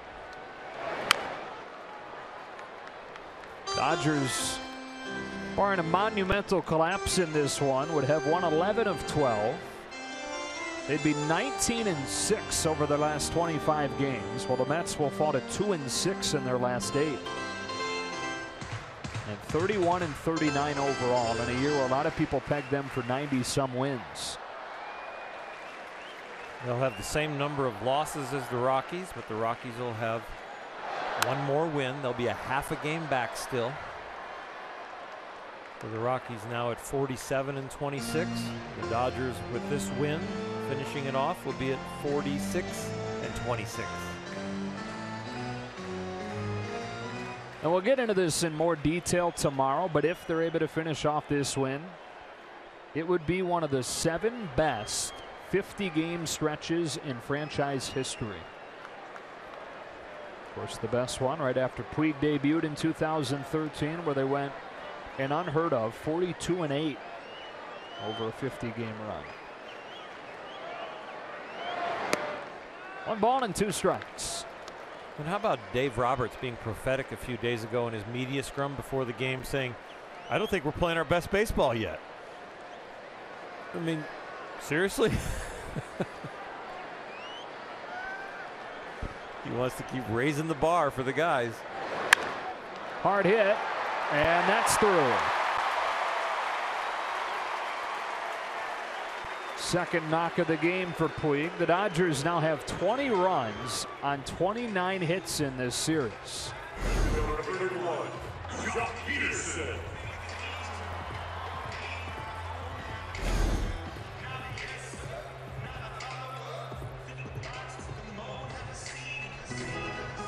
Peterson doubled homer run his last time.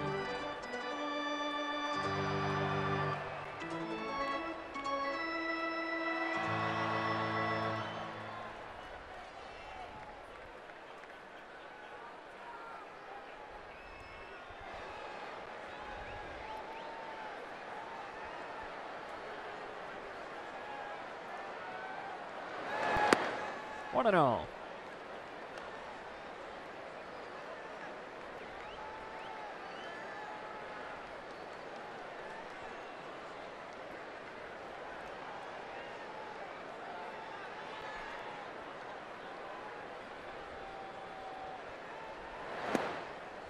Edgin falls behind him, 2 balls, no strikes.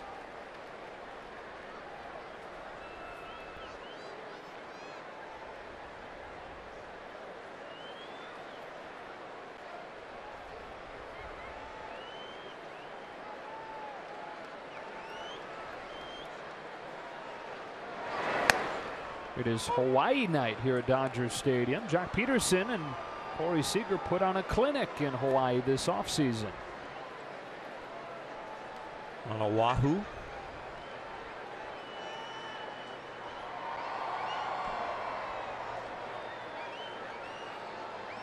Two on with 2 out, and a 2-1 is hit by first. The count evens. But that was really hard to talk them into doing.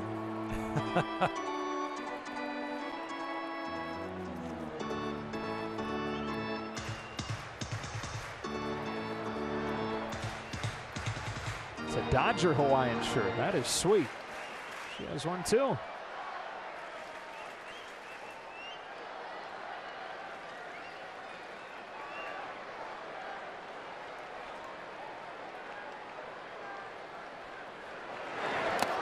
That one got him and loads the bases here in the 6th. Jock sticking around like he's going to hit. Didn't get him. It went between his legs, but I thought it caught the back leg. Wow.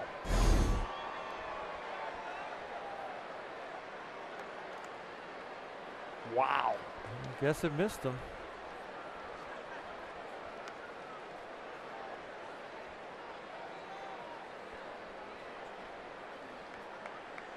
Oh, this is a good shot. Wow, right through the wicket.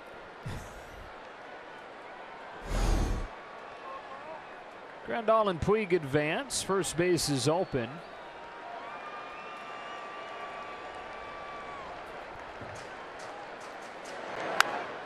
He fouls it off and it stays full.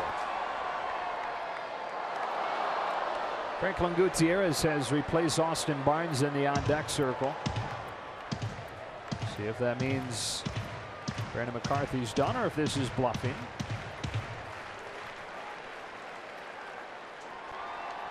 Now Brock Stewart continues to loosen, so signs point towards Brandon McCarthy's night being finished after 6 shutout innings.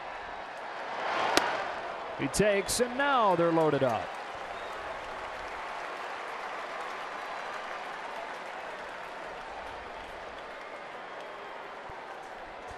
It's a really good job by Brandon McCarthy. As Gutierrez gets ready to walk up, Dan Worthen comes out to talk to his pitcher. So McCarthy's game comes to an end. 95 pitches for him. Don't miss the highly anticipated annual Freeway Series driven by Lexus, Dodgers and Angels on Monday and Tuesday to finish off this homestand. Go to Dodgers.com/tickets. Go to those two games and then head down to Anaheim for the third and fourth games of the series Wednesday and Thursday. So with the bases jammed, it's Gutierrez.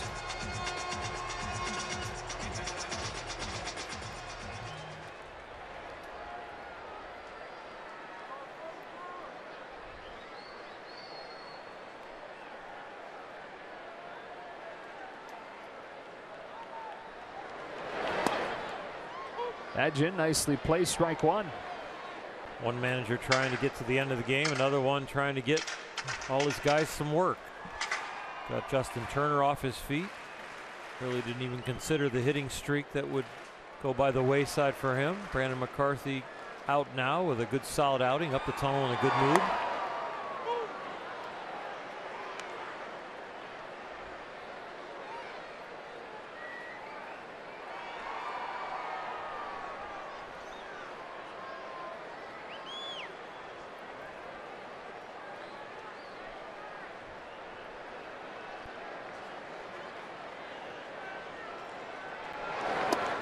One ball and two strikes.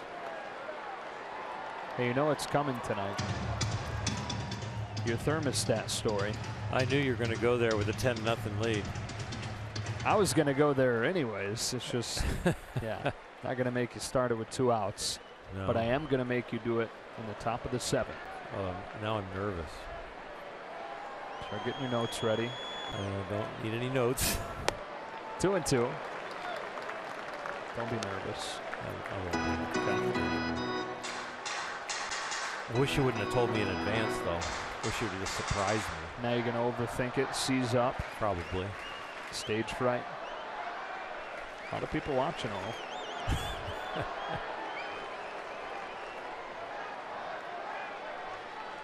A 2-2. It's full.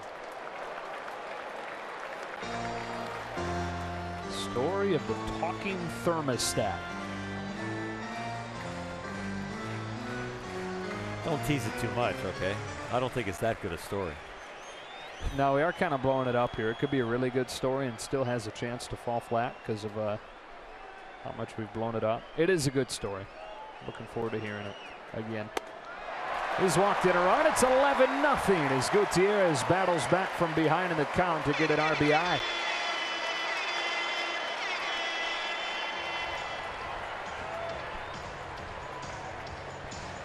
Another pitching change coming.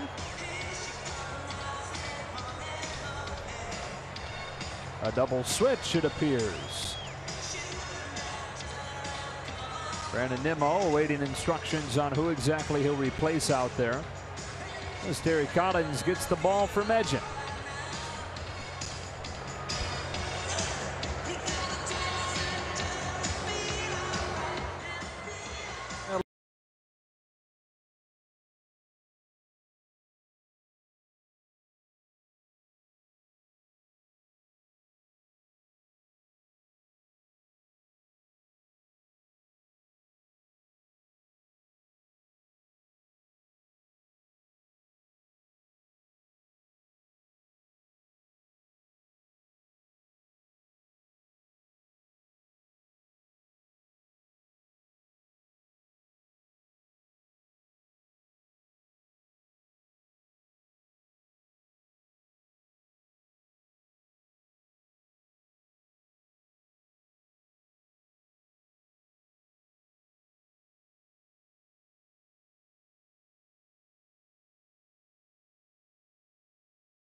Dodgers baseball on Sportsnet LA is brought to you by Nissan. Choose Nissan today for great offers on our most exciting lineup ever.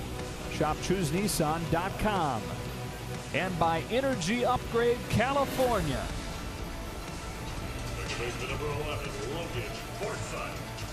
11 runs on 12 hits for the Dodgers tonight.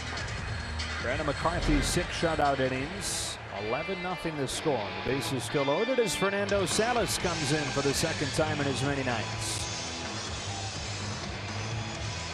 This ball game has kind of gone the same storyline as last night, except for the Mets climbing back into it, and the Dodgers want to eliminate that part of it. Fernando Salas just wanting to give the Mets some innings here and cut this rally short. Logan Forsythe, the batter. Strike one.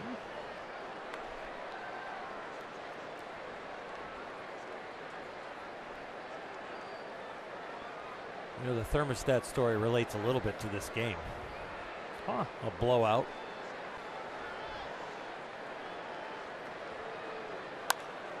It's foul and it's 0-2.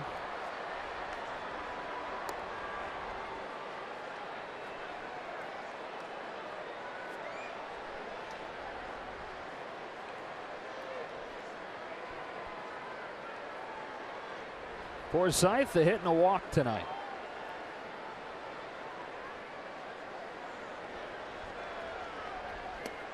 Scored after both of those on Corey Seager home runs. Seager 3 home runs over the first 5 innings. And he will have at least one more chance to hit a 4th.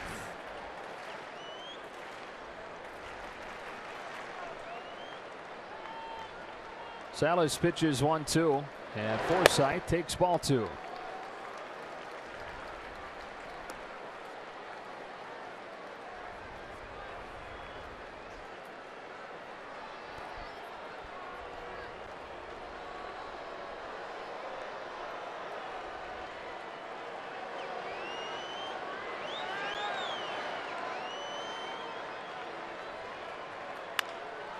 Bounce to the hole at short. Going to be a tough play for Reyes, and it ricochets off Rivera. It's 12-0, and it brings Corey Seager up with 3 home runs, and the base is loaded. It's running through everybody's mind right now, including Corey, that he is batting with the bases loaded with 3 home runs and a double in his pocket already. He has a solo home run. He has a 2-run home run. He has a 3-run home run.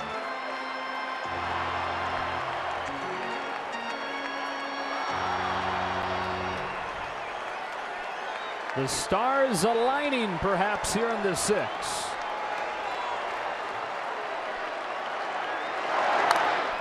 Goes after the first pitch. It was an off speed and he dragged it foul. You knew if it was close, he was swinging. He's an aggressive first pitch swinger, and that ball was up, and it was very hittable.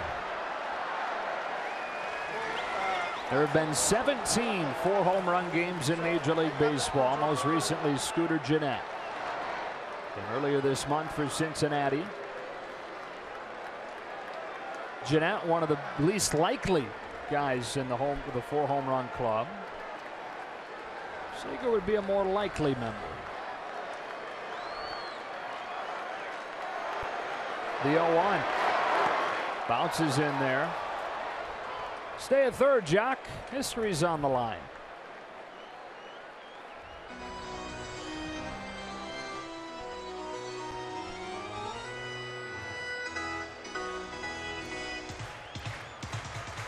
Came into the game with 9 on the season. 3 of them tonight. 1 to right center, or 1 to center, 2 to left.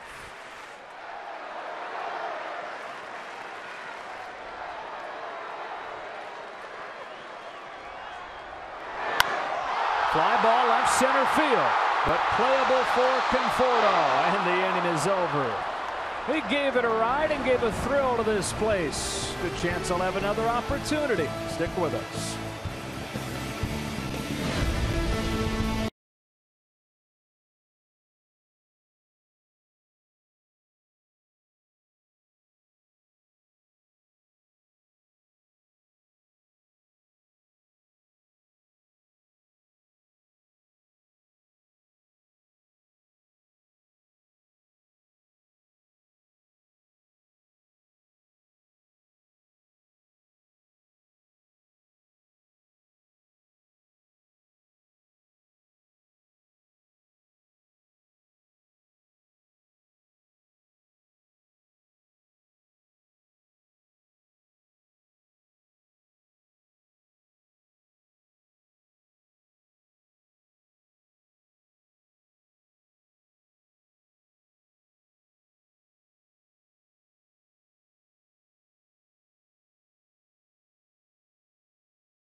Nothing as we go to the top of the 7th. Some defensive changes for you. Austin Barnes comes into play second. Kike Hernandez slides over to first. That gives Cody Bellinger the rest of the night off. Dave Roberts, a man of the people, though, and he leaves Corey Seager in at short. As Brock Stewart gets ready to make his 2017 Major League debut. You probably remember Brock Stewart from last year. He pitched in A-ball, AA, AAA, and the big leagues. Meteoric rise for the young man. Little shoulder issue that he had in spring training. And now healthy and back in the big leagues. Delivers a strike to T.J. Rivera. 6, 7, and 8 coming up.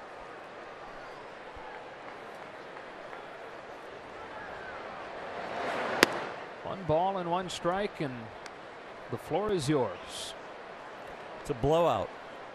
Cleveland Indians playing the Detroit Tigers in Cleveland. And we are winning probably like 17-0 by the 7th or 8th inning. And Albert Bell is the designated hitter. And every one of it as it bats, he pops up or he grounds out. And he's the only guy in the lineup that ends up without a hit. But every at bat as the DH, he would come back in the locker room and he would adjust the temperature in the locker room because he was hot. He was upset. It's lined to center and caught by Peterson. Everybody else was getting hits and RBIs, and he wasn't getting anything. And so he would come in and he would turn the thermostat down, and the locker room would just become freezing. And then he'd go out for his next at bat, and I'd come in because I happened to be pitching, and I would turn it back up and go, "Who keeps turning this thing?" And I'd turn it back up, and then he'd come back in, turn it back down. And it's like a battle, back and forth of what the temperature in the locker room is. So his last at bat, he pops up with the bases loaded. 17-0 at this point. I'm out of the game. I'm in there, and he comes back in, and he goes, "Who keeps messing with this thermostat? I want it cold in here. I can't believe it." He goes over and he turns the thermostat down. He walks over to his locker and gets one of his older bats, goes to the wall, and starts slashing the wall and busting the thermostat, completely obliterates the thermostat and the wall all around it. And I get to see this whole thing. And so the game ends and everybody comes in and they're all happy and they see the wall with the thermostat just obliterated. And I go over to Casey Candell, who's on the team. And Casey was a prankster and he was a really good comedian. And I said, "Casey, will you play along with me?" And he goes, "What do you want to do?" And I go, "I want you to go over and be the voice of the thermostat, and I will interview you." And so he gets behind the wall so that everybody can hear it. And I make an announcement to the team that we've got a special interview. And everybody quiets down, and I walk over to Albert's locker, and I grab the bat that he disintegrated the wall and the thermostat with. And I walk over and I act like the bat's a microphone. And I start to interview the wall, which used to be the thermostat.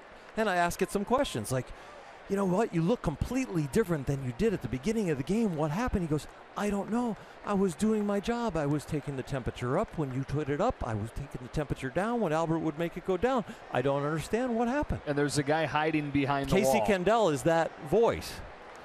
And so now I ask him more questions and more questions. And the whole interview goes on, and the whole team is just cracking up. And so there's your thermostat story. Gavin Zucchini with the man at first and one out. Strike one. How did Albert react? He just kind of just sat at his chair, kind of fuming, and he really didn't laugh. And he just waited for me to bring his bat back to him. But Casey at the end goes, "I don't know, it was mercury everywhere." I didn't know what hit me. It came out of nowhere. That was the line that got everybody away. He said, "There was mercury everywhere." But you never know. There are tantrums in the big leagues, and they're funny. And there's a lot more of those kind of stories where guys just snap. I loved it. Oh, it's okay. It's good for a 12-0 game. Stewart strikes out Zucchini. 2 out.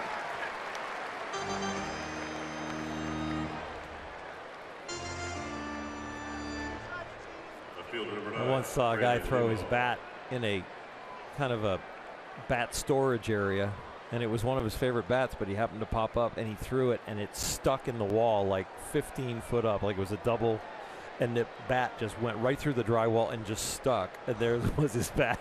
And he had to go get the clubby before his next at bat to get a ladder to go up and get the bat out of the wall so he could use it. That's a ball on Brandon Nimmo, his first at bat of the night. Was it the same clubby that Albert Bell sent into the White Sox locker room to go get the bat that was confiscated, that they were going to x-ray to see if it was corked? Yeah, didn't he go through the ventilation system? I had heard he went through the ceiling and then fell through the ceiling. That's how he got caught. 1-1. Yeah, there were a few of those. I had heard of a wood shop in a stadium where bats were doctored. Never got to see it, but I heard, the rumor had it that there was a wood shop in a stadium.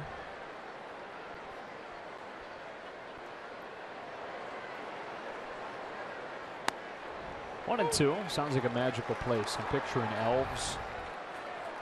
Well, doctored bats are a work of art by the people that really do it and do it well, because they match the grain up when they cut it off, then to kind of load the bat down the drilled hole that goes down the barrel of the bat, and they fill it with different things, either Super Bowls or cork or whatever they think is going to help. So you're told. I've never done it. I've seen bats that have been doctored, and the ball does seem to jump. Especially when you go to like winter ball, when you play in Dominican or Venezuela, a lot of those bats I think have been doctored by the local big leaguers. They probably don't care to cover it up as much there. They are allowed to succeed in their home countries in the winter, let's put it that way. Stewart strikes out Nimmo and has scored his 2017 debut inning.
Summary is brought to you by Morongo Casino. Another good performance by Brandon McCarthy. 6 shutout innings tonight. And all the support that he could use. He got 12 runs of support tonight. 5 Dodger home runs, including 3 from Corey Seager. He's got a double to go along with the line. And maybe we'll have another chance at a home run tonight, at a 4th home run. Boy, he gave it a ride in his last one, didn't he, with the bases loaded. Here's Kike Hernandez starting the 7th, taking a strike. That last at bat by Corey hit when he flew out to left. Boy, he gave the crowd something to cheer about, because he had already hit a couple that direction. So it looked like a repeat performance, just a little bit shorter.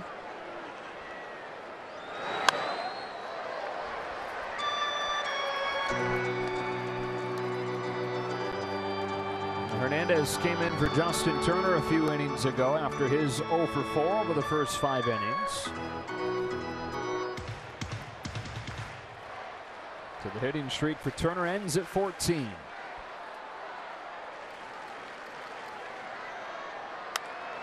A bouncing ball to second. Nice sliding play by Cecchini, and he gets a hustling Hernandez for the first out.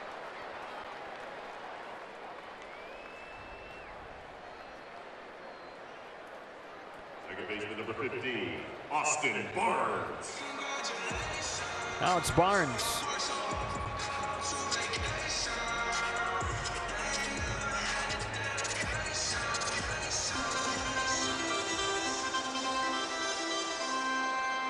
One of 2 Riverside products in this game right now. The other one is Lucas Duda at first base. Lucas a few years older than Austin Barnes, but they've gotten to know each other some.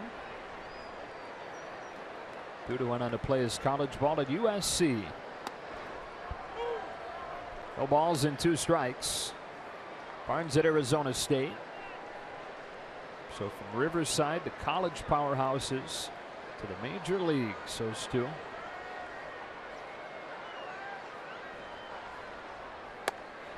On 3 pitches, Salas sits Barnes down.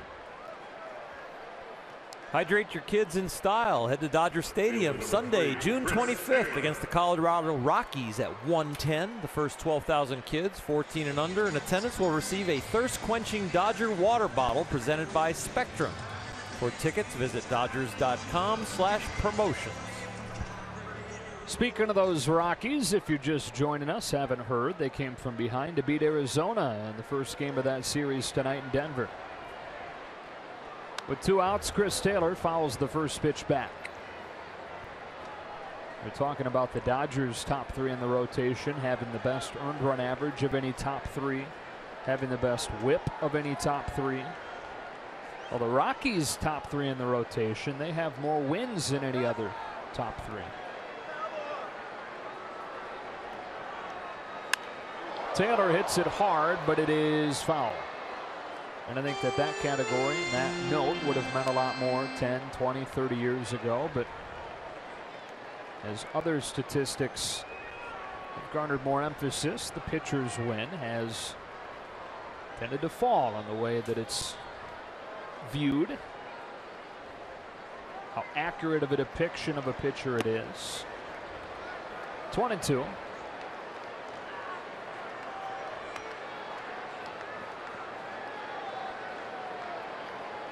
Part of the equation, but not as big a piece. Yeah.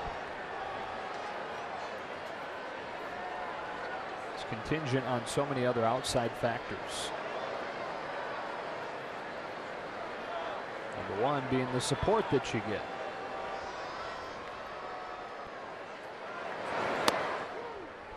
Taylor takes strike 3. He's the only Dodger. Now, there's been other Dodgers to strike out, but it is his 3rd tonight.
Dodgers baseball on Sportsnet LA is brought to you by BMW.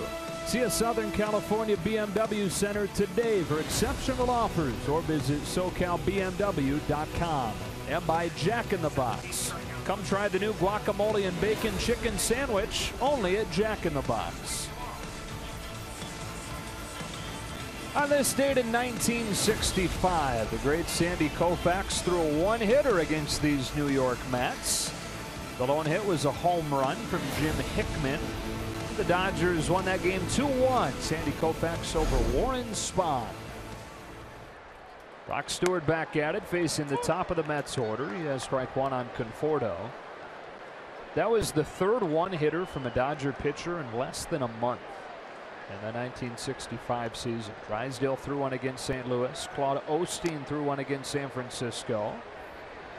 Just to compare that to where the game is right now, across baseball this year, there has been one hitter. It was a no-hitter from Edinson Volquez. The Dodgers alone had 3 in 1 month in 1965. 1 ball and 2 strikes.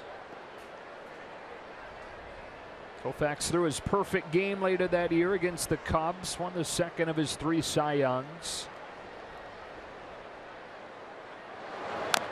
Back when pitcher wins had more value, he won 26 games that year and struck out 382.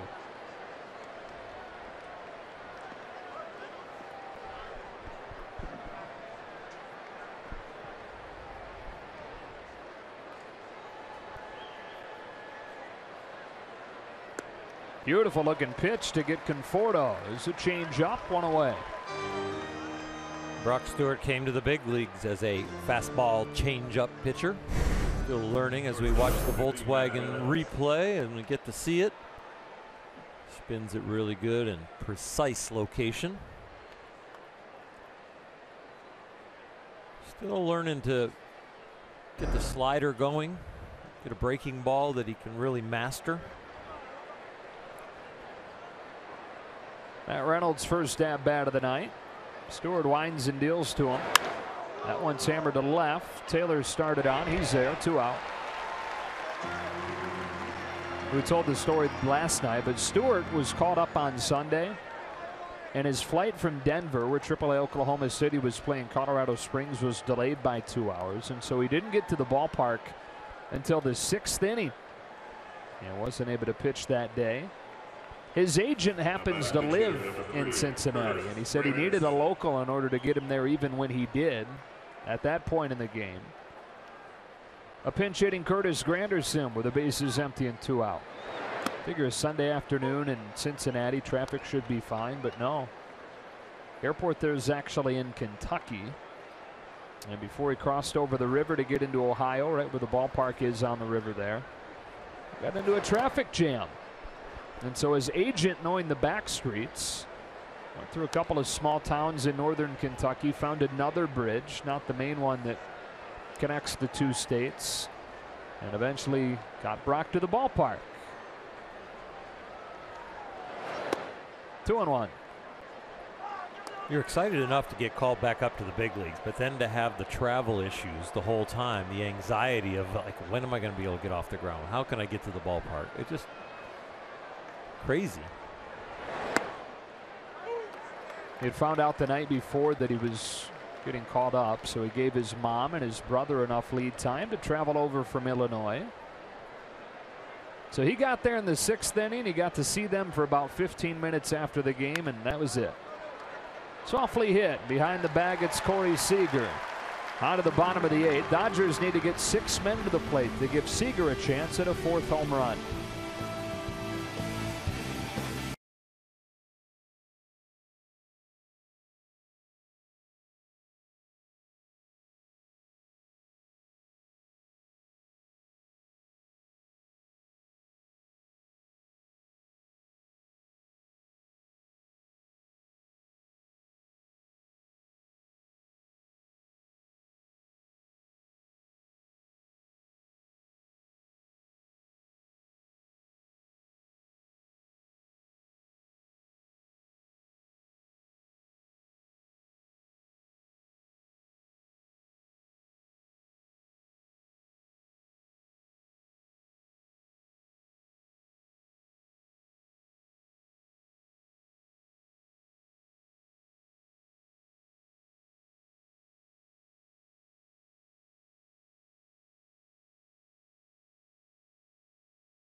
Sportsnet postgame presented by your Southern California Nissan dealers. The guys will have you covered in the studio. And Joe and Oral, I am going to do my best to find out Corey Seager's secret. I now have Cody's, I have Justin Turner, so I'm going to work on Corey's for you. Good luck cracking that code. Corey's not one to share too much. So we got Justin Turner borrowing Cody Bellinger's bat. We got Cody Bellinger eating ice cream, and now we're waiting on the Corey Seager home run secret. I'm going to guess that has something to do with putting a good swing on it.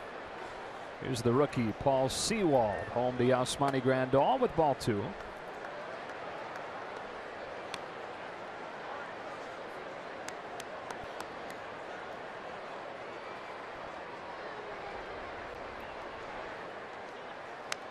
In a day and age where it seems like everybody comes out of the bullpen throwing high 90s, Sewald kind of an exception to that. The 92 is about as hard as you'll see him hit.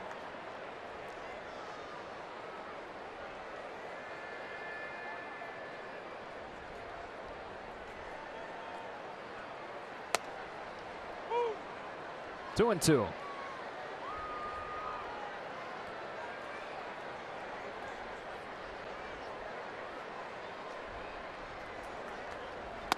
Got him swinging. 1 out.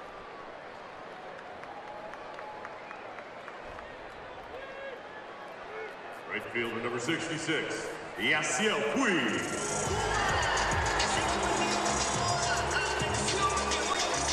So it's Puig. You know, the home run record as far as, what is it, 28 in 10 games? Is that what it was? Mm-hmm.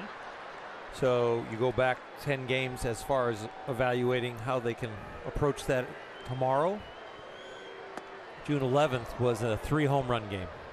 So they'd have to hit 3 to tie their own record or hit 4 to break it.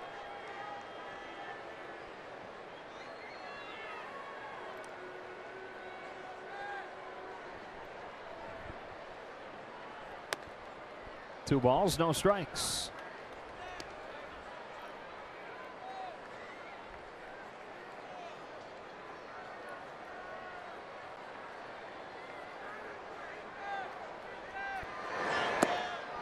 So Sewald has that fastball that's low 90s, and they're not going to light up the radar gun, but the analytics department of the Mets came to him last year and said, hey, that low 90s fastball of yours, you should throw it more. Throws it here, and it's a 4-pitch walk on Puig. Take a look at tomorrow's probables, brought to you by Mercedes-Benz. Tyler Pill will get it for New York. And it's Rich Hill trying to bounce back for the Dodgers. So anyways, the analytics department comes to him and says, you got to throw this fastball more. He's saying, well, I know that it doesn't get hit a ton. I've never really understood why. But they showed him data that his fastball had a much higher spin rate. It's something that the StatCast information can produce and show. Much higher spin rate than average. And what that does is kind of gives the illusion of a rising fastball. Gets on you a little bit faster. And it's a number that a lot of teams look at to try and uncover hidden gems. Guys that aren't quite producing the way that they should yet, but I think might have a chance to. Peterson pokes it foul, and it's 0-2.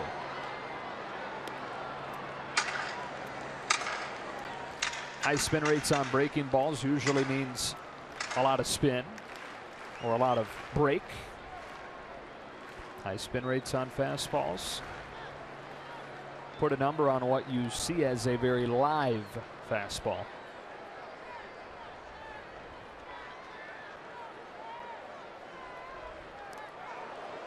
That one bounces up and hits Jock, and the Dodgers have him in first and second with 1 out. Spinning the baseball is an art.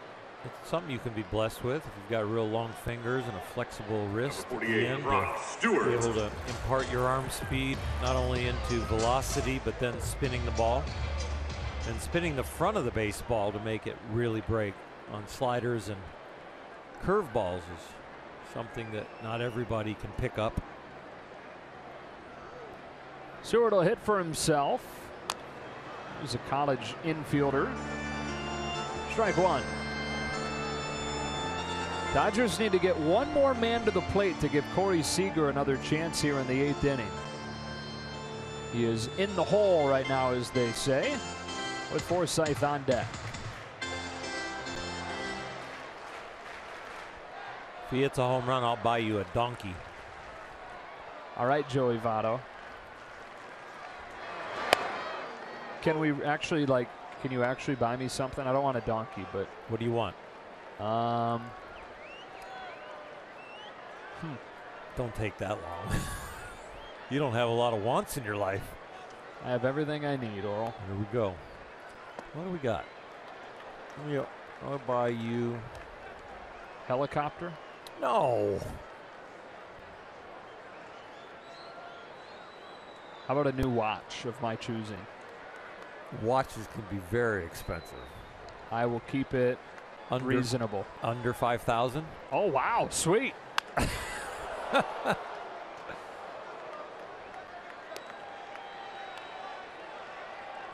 What's the watch you got on now cost? I'm not going to have that conversation on the air. Couple thousand? No. Okay. Nowhere close to that. All right, so I offered too much. You did.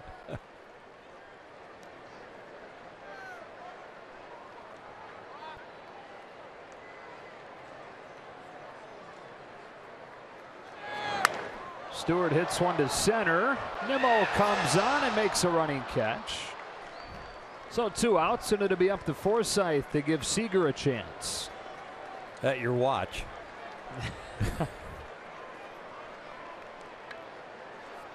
Third baseman number 11, Logan Forsythe. Logan has started to swing the bat better. What do you mean? Oh, he's hitting 210. Well, he's starting to square up a lot of balls. He's looking more confident in the box. And even his swings and misses are better. It's back-to-back multi-hit games for him after he went the first couple of weeks of the month without one.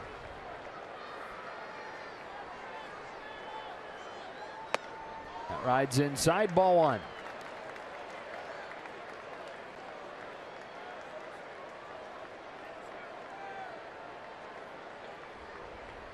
Corey Seager waiting on deck. Will he get another opportunity and a 4th home run?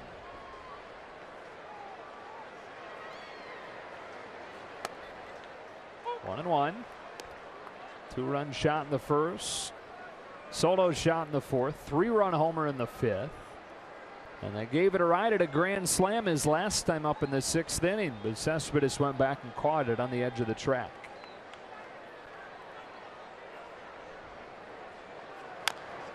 One and two.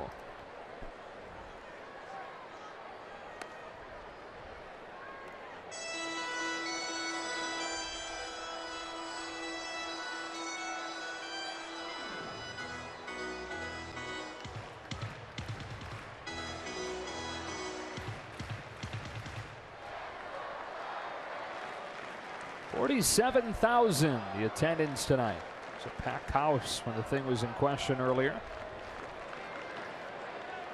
Don't blame some of the folks for trying to beat the traffic in a 12-0 game.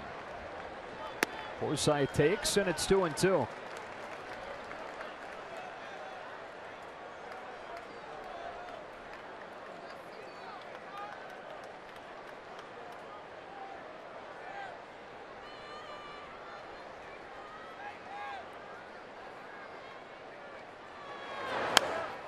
Hits it foul, and it stays even. 7:10 tomorrow night as well. We told you Tyler Pill and Rich Hill. Pill and Hill in game 3. And then Steven Matson, Hyun Jin Ryu in the finale on Thursday before the Rockies come in. Rich Hill really trying to find it tomorrow. He's had some spurts where he looked like his old self, but really has not found the consistency yet.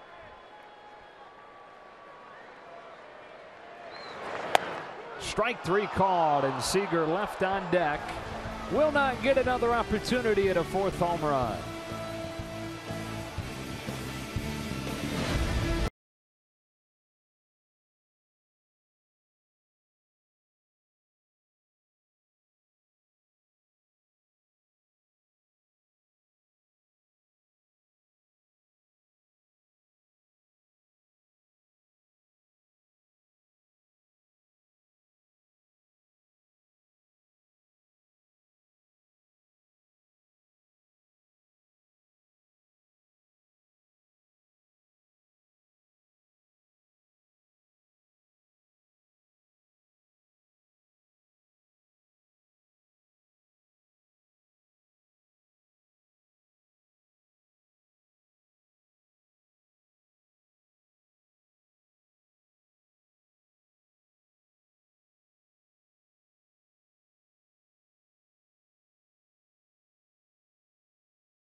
second career 3-home run performance. Did it against the Braves last June, and he's done it tonight to the Mets. We've come into this game tonight talking about how hot he is and how hot he can get. He did it last June, and he's doing it again this June.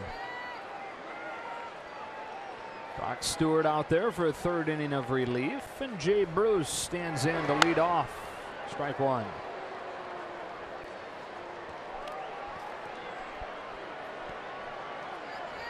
We started to touch on it earlier. When this thing goes final, the Dodgers will have one of the very best 50-game stretches in franchise history. 1-2. Changeup disappeared on Bruce. That'll make them 36-14 over their last 50. Only 6 other times have they had that good of a record over a 50-game run. They were 42-8 for 50 games in 2013. They had a stretch like that in 1985, 1974, 1973, 1962. The 1955 World Championship team did. Bruce down swinging for the first out of the night. And in 1953, they had a stretch that was 1 game off of that 2013 pace. Boys, this summer went 41-9 over a 50-game stretch. This would be 36-14 for only the 7th time in franchise history. So all the way back to the Brooklyn days, back into the 1800s and the bridegroom days. 1-0 on Lucas Duda.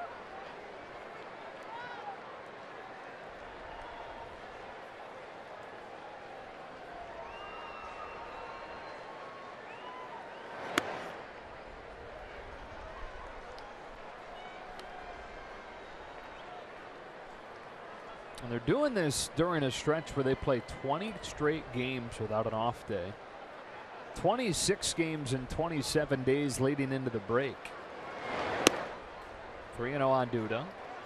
You know what the nice thing is, though? They don't board a charter plane until the second half. Trip to Anaheim, that'll be by car. Yep. Trip to San Diego. 4-pitch walk. Here's a way to add another Dodger bobblehead to your collection. Be one of the first 40,000 fans in attendance tomorrow when the Dodgers host these New York Mets and receive an Andre Ethier bobblehead courtesy of Emirates Airlines. For tickets, visit Dodgers.com/promotions.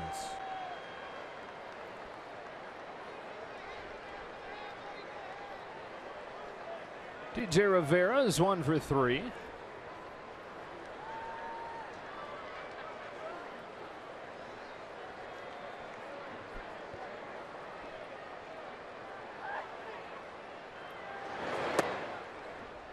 Want to know.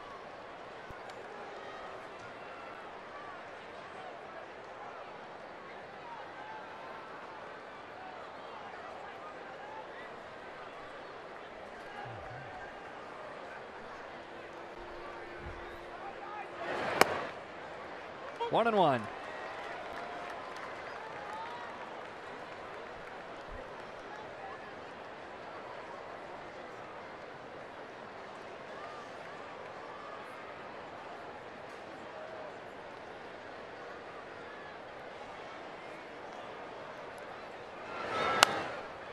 Pop foul at 22. You know, I've noticed over the last couple of days your cough button hasn't been as active. Hasn't been as good either.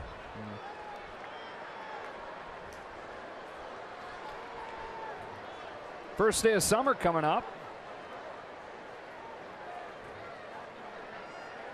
June 21st. Nailed it. You get an A for the day, Hershiser. I'm trying.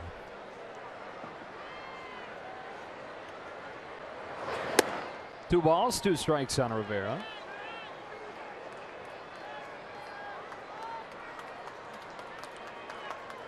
May seem like just another inning, but for Brock Stewart, he is trying to make an impression again.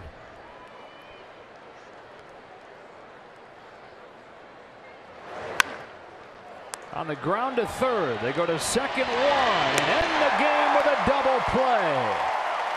It's the 5th shutout win of the year for the Dodgers. And on a night where Corey Seager hits 3 home runs, the Dodgers win 12-0. Welcome back to the big leagues, Brock Stewart. Congratulations, Corey Seager, and the Dodgers stay hot. Brandon McCarthy got them started off right, and the Dodgers offense jumped on them for a 4 spot in the first, and that's all they would need. Second night in a row they've done that big first inning. And cruise from there. Dodgers have now won 11 of their last 12. They are 19-6 over their last 25 games and keep pace with the Rockies in the West.